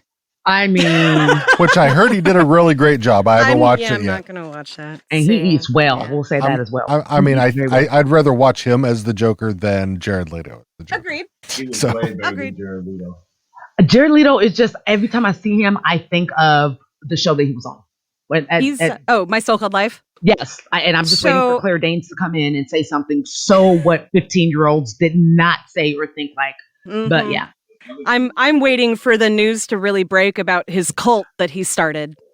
Because it's coming. Oh, yeah. That'll be the I feel like it. Like that movie we just watched. Denzel. Yeah. Little Things. Little Things. Yes. So we just watched that. It was okay. He was terrible. Honestly, like I don't think he's a bad actor. I'm not a fan of him, but this was probably the worst acting job that he's done. And it was not really, it didn't flow very well. Yeah, he's attractive. He has years in the industry, but like he was in the 90s. Well, you know that. I mean, because he's very androgynous now, like in a way. So I think like people think that's like a Johnny Depp kind of cool thing. I don't know. I don't get it. I think his eyes are great. Yes, I like Rami Malek, but I could see Rami Malek in being part of this cult. I like Rami Malek. Also, I do like movie though. I think he just. He was really terrible. I think the entire writing. He spent the entire movie pointing his chin at people. He does that. It was really. I couldn't. Poor Denzel. That's what we're doing now, Denzel. You just good. But I mean, technically, there's award winners. Those are Oscar winners and Oscar nominated actors, and it's just a terrible movie. So yeah, I mean, it's obviously not always it's not who you put in it. It's you got to write good stuff. The writing and everything. Oh yeah. Well, people don't care anymore. They just go, "Hey, I have the money. Boom, let's make it."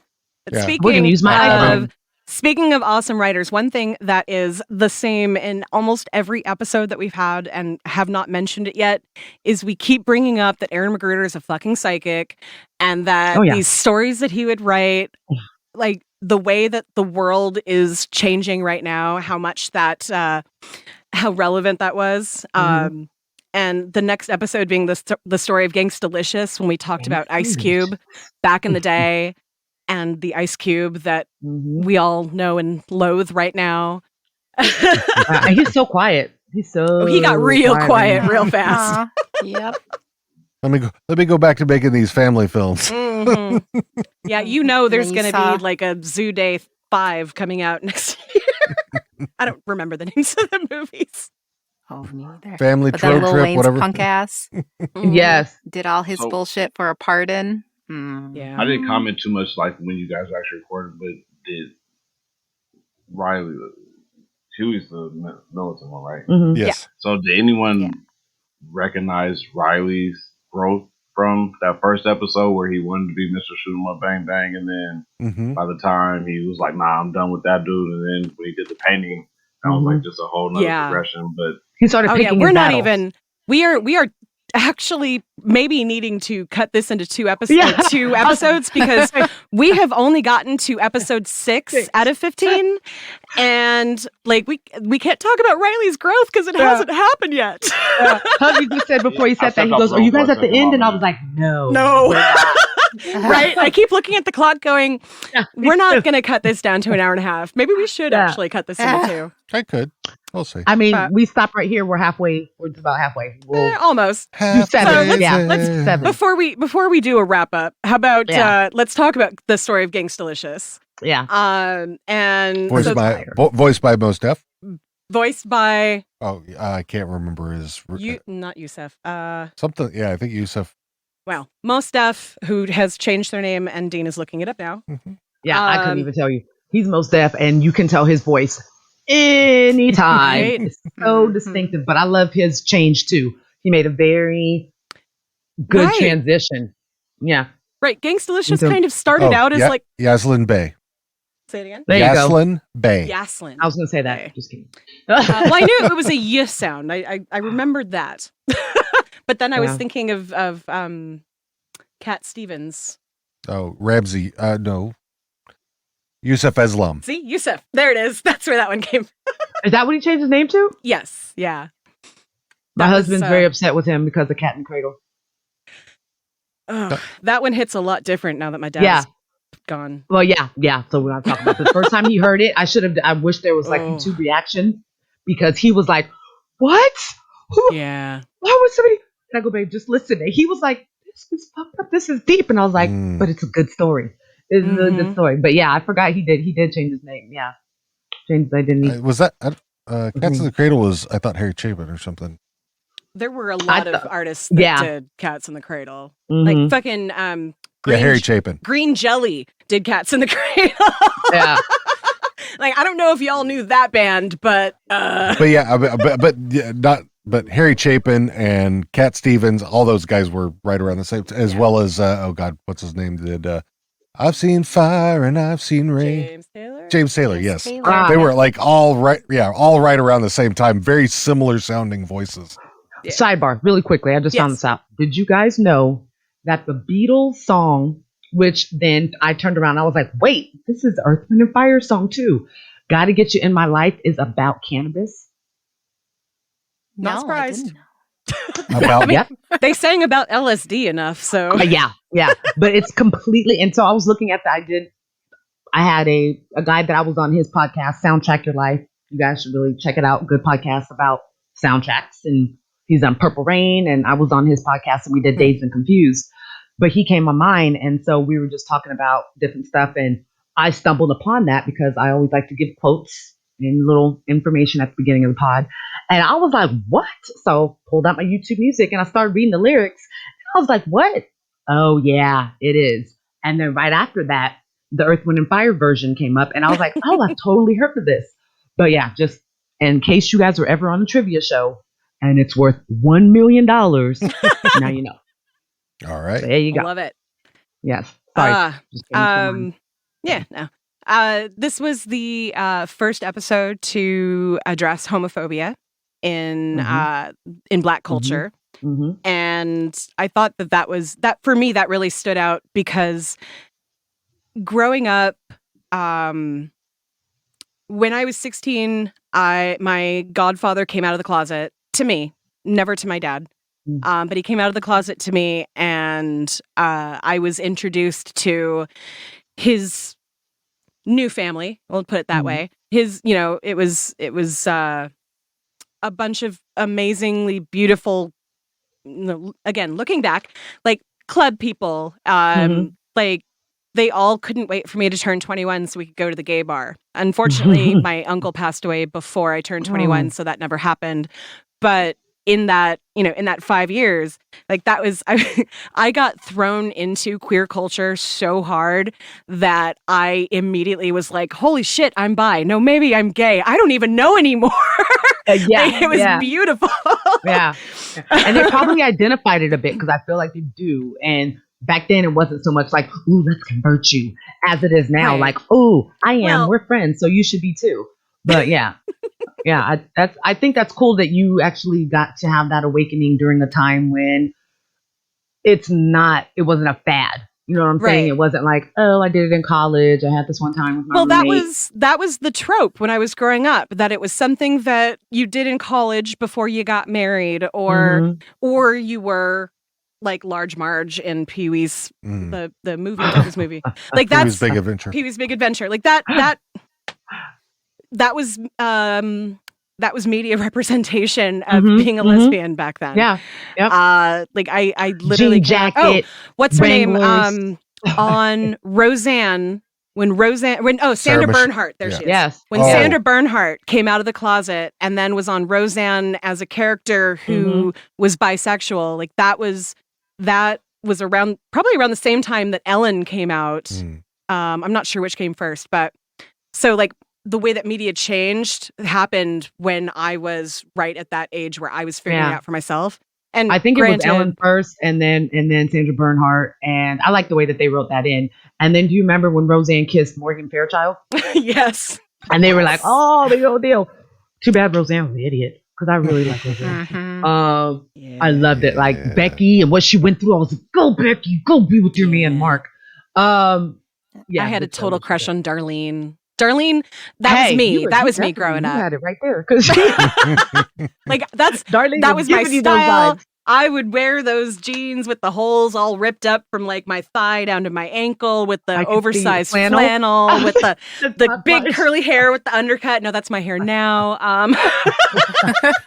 You totally have the bisexual number one haircut. I totally have the bisexual number one haircut right now. When they gave Darlene David and then she got pregnant, I was like, come on now, guys. Right. That is who she's going to go for? That's realistic. Like, DJ's the weird one. Darlene should have went to go ahead and came out and then, just who she was. And no, I have not watched any of the new The Connors. Don't waste your time. Shows. Okay. Don't. So I was like, I don't know whatever happened to those characters. Darlene has a daughter, a son that's transitioning. And lives at it. And I was like, wow, y'all just went like, boom. We gonna go ahead and Good. Yeah. Good. Jackie, yeah. Mm-hmm. Jackie, yeah. Which she is real, realistic. In a lesbian relationship. Yeah, and the actress. Yeah. After George Clooney beat her up. Right. You guys remember that? Yeah. Wow. Yeah, he was the boyfriend when they worked at the 80s. When they worked at the warehouse. Yeah. Yeah, he dated. It was when the actor was on Facts of Life, was the same time that he was on. Yes, Roseanne, and then he got ER, and so then he right. Went and that's when ER. He became like a big old heartthrob. Yeah. But yeah, that episode, the story of Gangstalicious, there was a lot of toxic Black culture on display. Hadn't Riley by this point said "nigga, you gay" like at least yes, that 3 or 4 times. That was definitely and he said something it in that kept coming up to him. So I think it was like being approached. I mean, the subject was like being breached. Like, hey, the words that we use have power, and there was a shift going on at that point. Because around this time, it was very big in the gay rights for marriage, and I mean, it was starting. Mm-hmm. So. It was, once again, Aaron Magruder. Kudos to you, sir. Yeah. I feel like he probably just, looked at what would make things, he looked at how terrible things were and just kind of extrapolated from there. Because looking back, it's a really obvious arc for so many things that have happened in life. Like calling him a psychic, I absolutely do, because he could look at what was happening at the time. Like, that was, let's see. Early 2000s, you've got 2004-ish, I think it was like, yeah. Sounds about right. That was right when, Britney was losing her mind. And walking in And gas stations with no shoes on. Yeah. right, and hitting cars with umbrellas and that sort of thing. Like, I'm trying to think of where we are. Music, Like, our vibe is changing. I remember thinking like we went from having Brandy and you know what I'm saying, like more R&B to Brandy getting in a car accident and unfortunately somebody dying. And, you know, I think the Parkers went off at that time. You just really start to see that shift from when it was a lot of Black, you know, entertainment to it started being the socialites. And that's where we kind of started focusing. I think what he was saying is, you know, I just wanted to really point this out really quickly because I remember having a conversation with my mom. As a culture, we are the most judgmental. And we want to base it on our religion and our beliefs, but there's so much blasphemy and things going on within the church. But that it was, let's go ahead and we're disenfranchising somebody else that is going through what we went through 60 years ago or what 40 years ago for civil rights. Now we're saying, oh, let's treat them as second-class citizens when we have so many, you know, within our own community that, you know, we all have that cousin, you know, being a real Black church. Your choir director is definitely, you know, definitely a gay man. Your gym teacher is probably either a gay man or a gay woman. Yeah. My psychology teacher, I knew it. He talked about how he was a personal shopper at Macy's. And I was like, yeah, Mr. Kavanaugh, your belt and shoes match a little too well. And remember I was telling you guys I was watching Married Children again. Well, Marcy played a very sexual woman and is the biggest hardcore lesbian. Yep, in real life. Yeah. Yeah. And by the end of the show, it was played a little more like she played her cousin who was a lesbian. Yes. You know, but she was in control. So it was a way that we controlled it at the end of the 90s was to be do it on the low, to be, you know, to be like sub about it. And then all of a sudden it was in the forefront. One of the things that I think is kind of interesting about what you just said, something that I've brought up before with friends, is that, you know, you've got all of these, like when we were growing up in the 90s and we had all of this progressive shit that we were going through at the time, like not, you know, civil rights, that was a given. Now we're looking at, you know, gay rights and affirmative action, and So make sure I can remember what my point is here. Let's see. So those people who were like, for example, Janine Garofalo, a lot of those 90s comedians who were really like risque and like pointing, like pushing the line a little bit. They didn't, I mean, and I'm not saying this is Janine Garofalo in particular, but like that a lot of Dennis comics Leary and they stopped growing there. Like J.K. Rowling, when she first wrote the Harry Potter books, they were really progressive for the time. Yeah. But, you know, like the whole idea of Dumbledore being gay was this huge thing. Yeah. And then she never progressed from there. She never grew from there. Whereas a lot of us grew up and grew with changed. It. Yeah. And we continued growing. Yeah. And it was okay that we, you know, admitted that we liked whoever, you know what I'm saying? Yeah. Whoever's living in their we tried to move the stigma off, but then these people who, like, again, with that media part, they're still stuck when they were progressive. And, you know, that's part of the problem with white liberals, quote unquote, these days. They were progressive in the 90s, and then they just never really changed from that. And they think that's okay. Yeah, because they didn't change with the times. Like, what you're progressive about has to, you know, to grow with you. Lindsay, I'm curious because, you know, I know you're listening. But being that you're on the East Coast, how did you grow up? Like, how was your, you know, how the atmosphere, the attitude? I mean, you grew up in, you know, closer to New York and, you know, where the first clubs were and, you know, everybody was a lot more, people used to leave their small towns to move to the East Coast because that's where they could be themselves. So how was growing up and that for you? I grew up in Rochester, though, so it's like upstate New York, which is a I keep forgetting how big it is. medium-sized city with a very small town feel, is how I often describe it to people. Now, I will say, though, yes, like, you know, just with society and the times, there was a lot of like ignorance, blindness, uneducatedness about being gay or about just queer culture, all of it. Like people, you know, even growing up, we used to say, that's so gay. Yep. Yo, one time I got a spanking. Oh, yeah. I was mad at my sister and went through you guys used to keep the notebook by the phone if someone called. I went through and wrote on random pages, my sister is gay, my gay sister, like da-da-da-da-da. Oh, I got And we used so to bad just for say that. Like, oh God, that's so gay. Oh, you like them, that's gay. Like we just said it. And some, you know, when my stepson was in middle school, he and his friends were saying that. Like I had to have a big old talk with him that he ended up really taking to heart and like becoming really kind of an advocate for his friends to stop talking that kind of shit, which was awesome. But like that is so fucking pervasive because we're still struggling. Well, not we, but so many people are still struggling with the idea that just because someone's a little different than you doesn't mean there's anything bad about it. Yeah. And now, what I'll say is what we've evolved to is like what hubby said earlier, pause. Like they don't say, oh, you're being gay. Like now there's like a respect, you know, of some sort to not use words that are offensive. So now it's like, it'll be a, you know, kind of, I don't want to say a joke, but there's comedic humor behind it. Like, oh, pause, bro. Like that's a little much.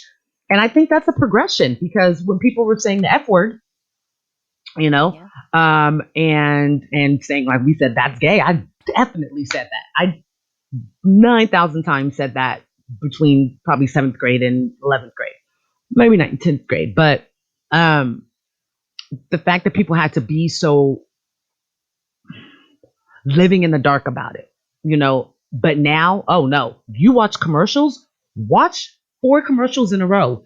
Half of them are going to involve a gay or lesbian couple and a family. And I think that's really cool. There are more Black people. It's more mixed. there's more interracial relationships being portrayed on commercials. Yeah. Like that was, for me, that was a big thing. When I started seeing mixed kids starring in commercials and TV shows where the parents were a mixed race couple, where it was blatant that this kid was mixed, that was when I was like, okay, this is amazing. Because I never had any kind of that shit when I was growing up. Like, nobody looked like me. Whitney Houston was the closest thing. We didn't have that at all. And for me, somebody that was like, I want Brian Austin Green. I never had, you know, it always had to be something that my friends knew and whatever else. But I couldn't just go and be like, Grandma, I like the football player. You know? Yeah. I'll take it to the pessimistic place, though, as I often do. Like, it bums me out because it's like you'd think, though, as we progress, that people would kind of take the lesson. Because where I still see a lot, I mean, and I know gay people still face a lot of persecution and bullshit. Absolutely. But I catch so many people, I don't fucking say shit. Typically because whether it's at work or whatever, which maybe that's my bad, like you'll just kind of catch people kind of say things like, oh, you look like a tranny or like shit like that. And I'm kind of like, and that's not even the term. Like, come on, dude. Like we don't say that shit at all. Like, I don't get how, like, if you're woke, quote unquote, enough to be woke a little, I feel like you should be woke enough to sort of explore your vocabulary, you know, before you even go there. I don't know. Like, I would never call it. Read the room. What year are you in? Like, people that do shit like that still remind me of Michael Scott from The Office, because, but poor, like him, he was just so naive to it. Other people are just, like I said, I think it's just a privilege, and the privilege makes them not have common sense. How about that? I think that's really what it is. Yeah, I think you're right. At this point, there's no excuse really. Like, if you know that a word is hurtful to somebody, stop using the word. It really is that simple. It's not about your right to say the word, because that's fucking bullshit. It's about someone's feelings, and if you cannot see that what you're saying is hurting somebody, maybe you should actually realize that you have no fucking empathy and you should learn how to be human. So I don't know. Yeah. I'm And, hyper just the same empathetic, thing. so it pisses me off so much when people don't think of other people because that's all I fucking do. Yeah, well, I love Jason Lee. I don't know if you guys follow him or anything, but he, very proud gay man. Okay. He's journalist. He's the best kind of like, ooh, this is some dirt. Let me go ahead and get this. But he is very honest in saying, I could call somebody else, gay or flame or anything else. He's like, because that's me. Yes. Just like Black people have taken the sting out of, my nigga right there. Mm-hmm. You know what I'm saying? Just because we've taken the sting out of it. It's now our to word. Those that You can't use it. Yeah. Yeah, I mean, but I'm like the movie Ted. I'll call white people sometimes. I'm like, you see that white nigga over there? What he was doing? But it's to our grandparents and those that were, fighting for civil rights. That's so like, blasphemous and offensive because that's what they fought against and fought for. But we always need to understand as the generation that comes next or the one that, comes before us, times are not the same. So whatever our struggle was is not going to be anybody else's struggle. And like, let's look at it as a win, although we're still being killed. But it's so much, like you said, power in words. And I think that's also something that was a great, theme throughout this entire season. Yeah. Based on, what he said. But I mean, with the story of Gangstalicious, it's a great way to set it up because we look at rappers as hardcore, manly, whatnot. And Riley played that innocence that we all have and how we admire somebody. And then that slap in the face when we find out that maybe that dream isn't what we thought. So, I mean, I thought it was great. I think it's really good that Gangstalicious, the character himself, kind of like was like, we're going to grow together. Yeah. Like, okay, me, my secret, but I'm still going to be around. It's kind of, it's kind of weird that, a grown ass man is friends with an 8-9-year-old. But, there's quite a few grown-ass men that are friends with these kids, and yeah. But I just think that dynamic is expressing a broader, point. It's just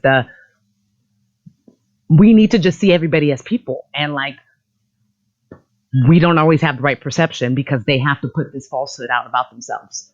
Yeah, you can't come out and rap about shooting and doing this and doing that, and then you go home and you and your boo take baths together, you and your man, and you like rub lotion on each other's feet.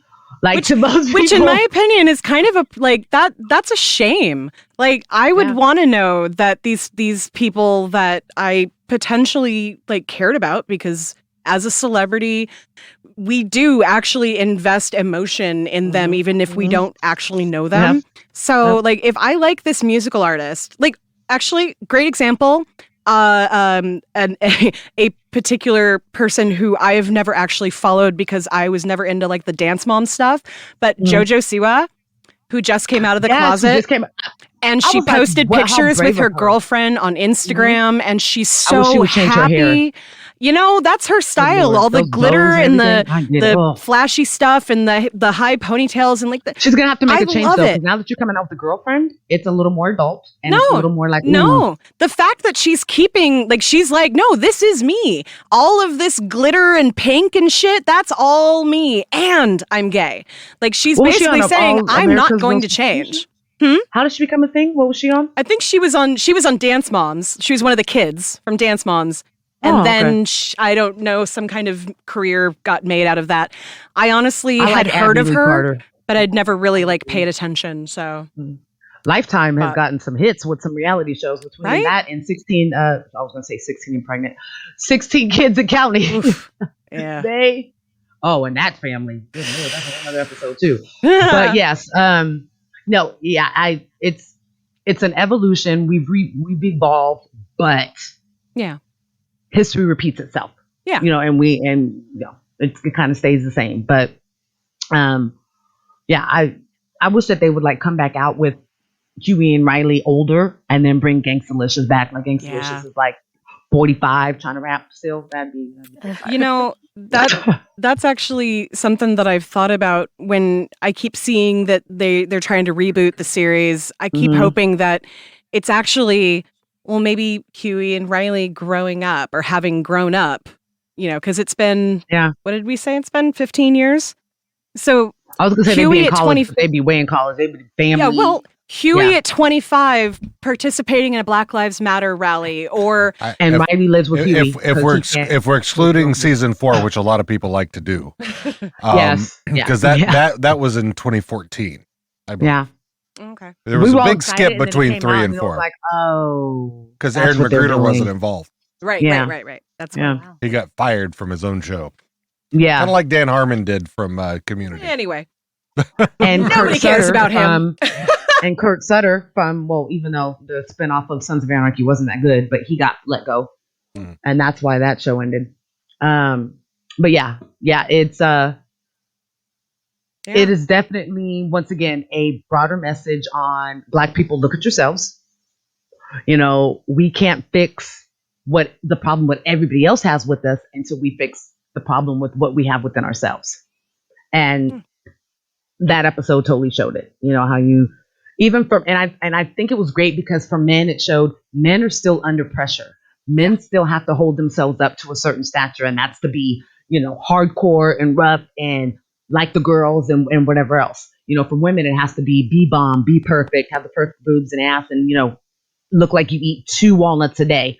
So it definitely, it would fit now when people are talking about, male masculinity and, the toxic masculinity. I'm sorry, although I don't really agree with all that, because I'm going to teach my boys to be boys, and be men and be strong in whatever capacity they see that. But I don't think anything's wrong with like when my boys kind of like fight back and forth. That's not really toxic masculinity. Is more about as they grow up, they don't understand that they can do things like show emotion and like. When Dean and I talk about toxic masculinity, we talk about how much he has battled against that in his life, and how, because in my opinion, his dad is kind of the epitome of toxic masculinity as a father, and Dean did not grow up being able to share his emotions freely. And now we've gotten to this point where I am so happy when he is able to fully just like, this is how I'm feeling, and I can put words to it, and there's nothing because wrong it's him with being that. accountable, and it's him realizing like he can either be like hold that in and not be a good communicator, and then that just is going to manifest itself into other ways. Just go ahead and do it. But what I was referring to is, I don't know if you remember, what's the shaving company that came out with the commercial, and their biggest thing was Old Spice. Let's break. Yes. Yeah, it was Old Spice. Let's break the boys will be boys. That's what I'm talking about. Like, boys will be boys, and they will battle and fight and whatnot. That's not the boys. That's not the same as it. No, that's what I'm saying. They were trying to lump that all together. I don't believe in that. Like, you can't change something that's innate in boys, in a male. The term boys will be boys is generally said when there's no accountability for those children, for those men. Boys will be boys. When they boys will be boys is behavior. what got Brock Turner 6 months and probation. Oh yeah, that's what toxic masculinity. There's nothing. There's nothing wrong with masculinity. Assault, so I completely get it, because that's what that's the whole thing. They were football players. They were this, they were that. So boys will be boys. But I want to make. We're saying like the same thing. Like I know. That's why I just want to make sure you understand the words toxic masculinity. That does not have anything to do with masculinity. It has to do with the toxicness of believing that a man has to be a certain way and cannot stray from that. Toxic masculinity is a bitch to women, but it is killing men. It's kind of like, one of the things that men going to therapy. Yeah, that's one of the big trauma. Yes. Right. Because that's one of the big things that I've, on one of my other podcasts where there's another 52-year-old white guy like me who, we were always taught, hide those feelings, be a man. But now we suffer from depression and anxiety.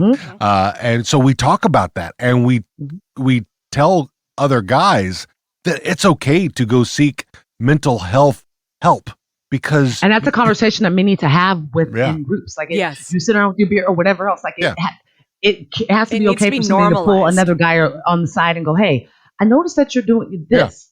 Have you talked to anybody? Like, what's going on?" Because everything that we go through as we grow up, it manifests itself sometime in your life as an adult. So if you don't deal with it, it just becomes a problem. Can So confirm. I totally agree. Like that's why bringing this up again and maybe having a highlight on like this episode would definitely And shine some light and on it. I'm sure. Well, because I think Gangsta-licious comes up again in a future episode. So this is going to be. There will be more of this for sure. I just wanted to real quick. I wish that I knew the name of it off the top of my head, but there is a startup company out there that's basically a social media company that's trying to emphasize, and this is Black community centered.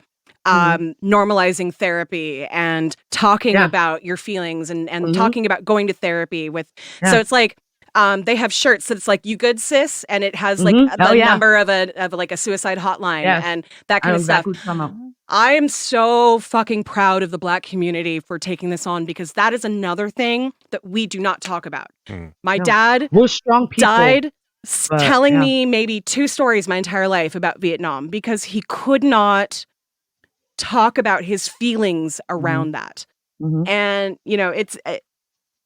I look forward to the day, like I hope that when when my stepson is a dad, that there is nothing keeping him from being a real person in front of his kids, a full person and flaws and all. Like that's one of the hardest things I think that, because he's a real, like, he's a real athletic kid, real popular and plays football and he could easily, and he talks about the other football players and tells us some of the terrible people that are there because Everett, because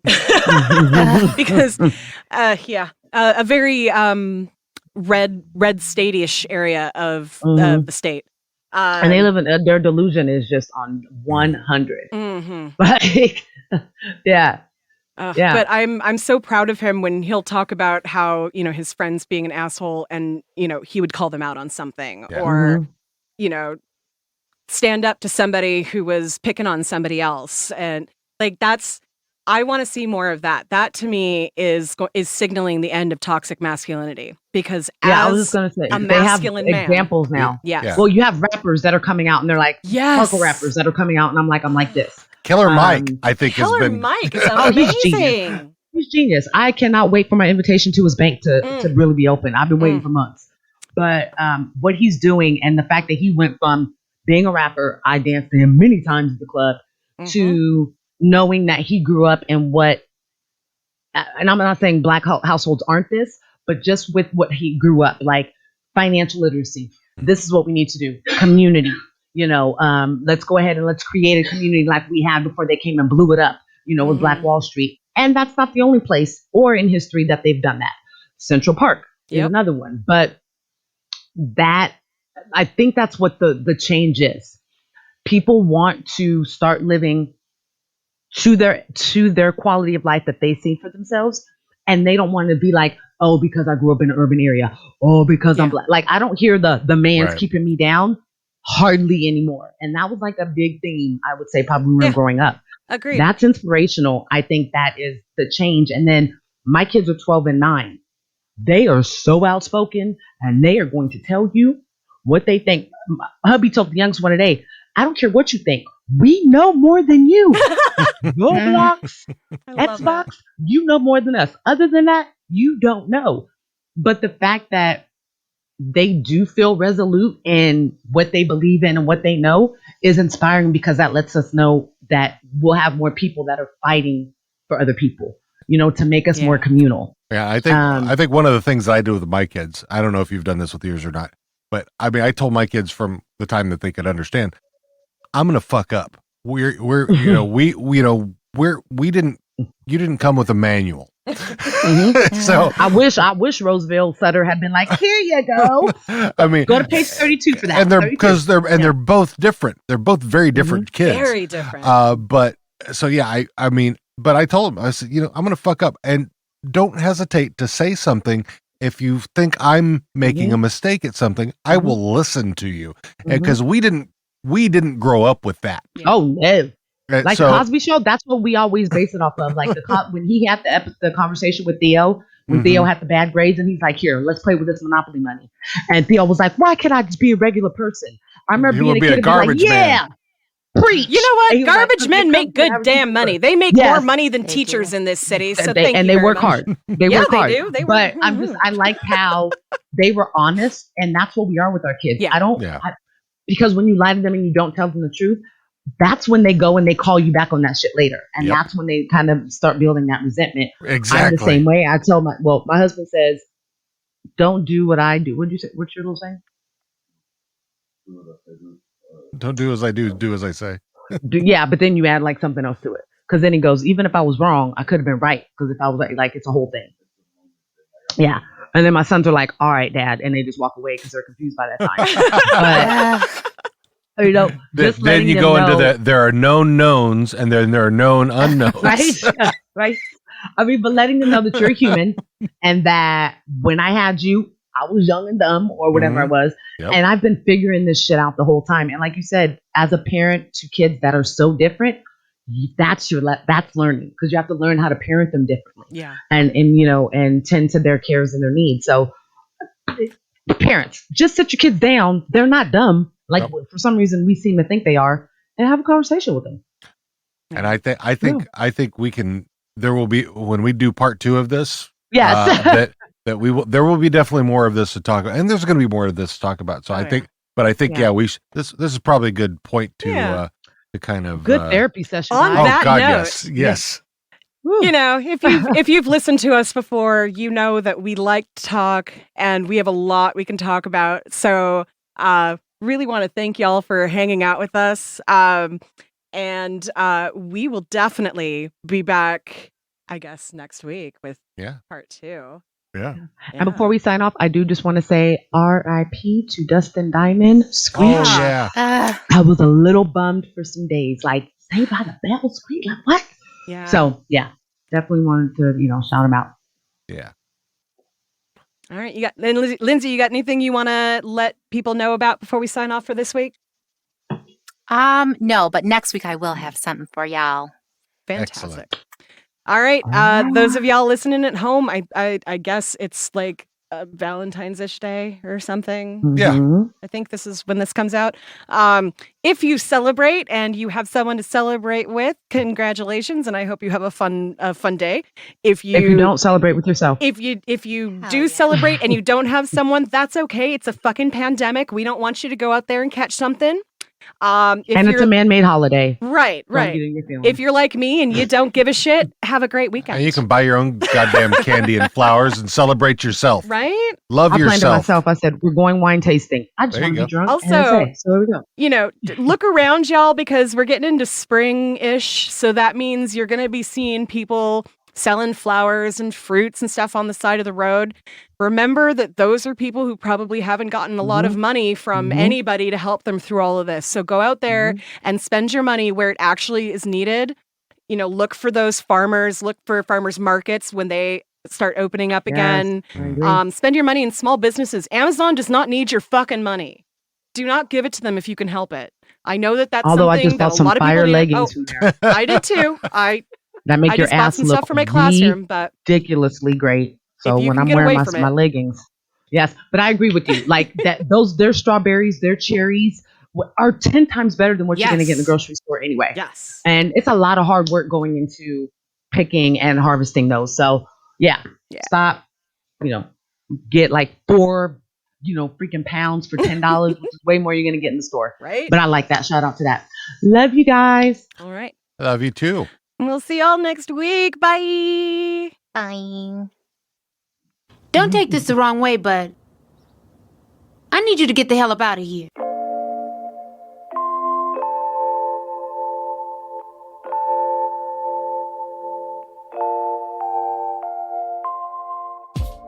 Hey fam, thanks for joining us again as we make our way through the trials and tribulations of the Freeman family. Hope to see you back again next week as we continue our Season 1 recap. Want to know where to find us on the social medias or where to subscribe to the podcast? Just head right over to www.theboondockspod.com/links. Have a stupid white people question you want to leave us? Email us at host@theboondockspod.com or leave us a voicemail at 760-933-8636. That's 760-WE3UNDO. Shout out to the artists who've created our intro and outro tunes. Our intro is #MakeAChange by KIRK. You can find them on Spotify, iTunes, and Tidal. Our outro is Good Times by Audio Binger. You can find them on freemusicarchive.org and YouTube.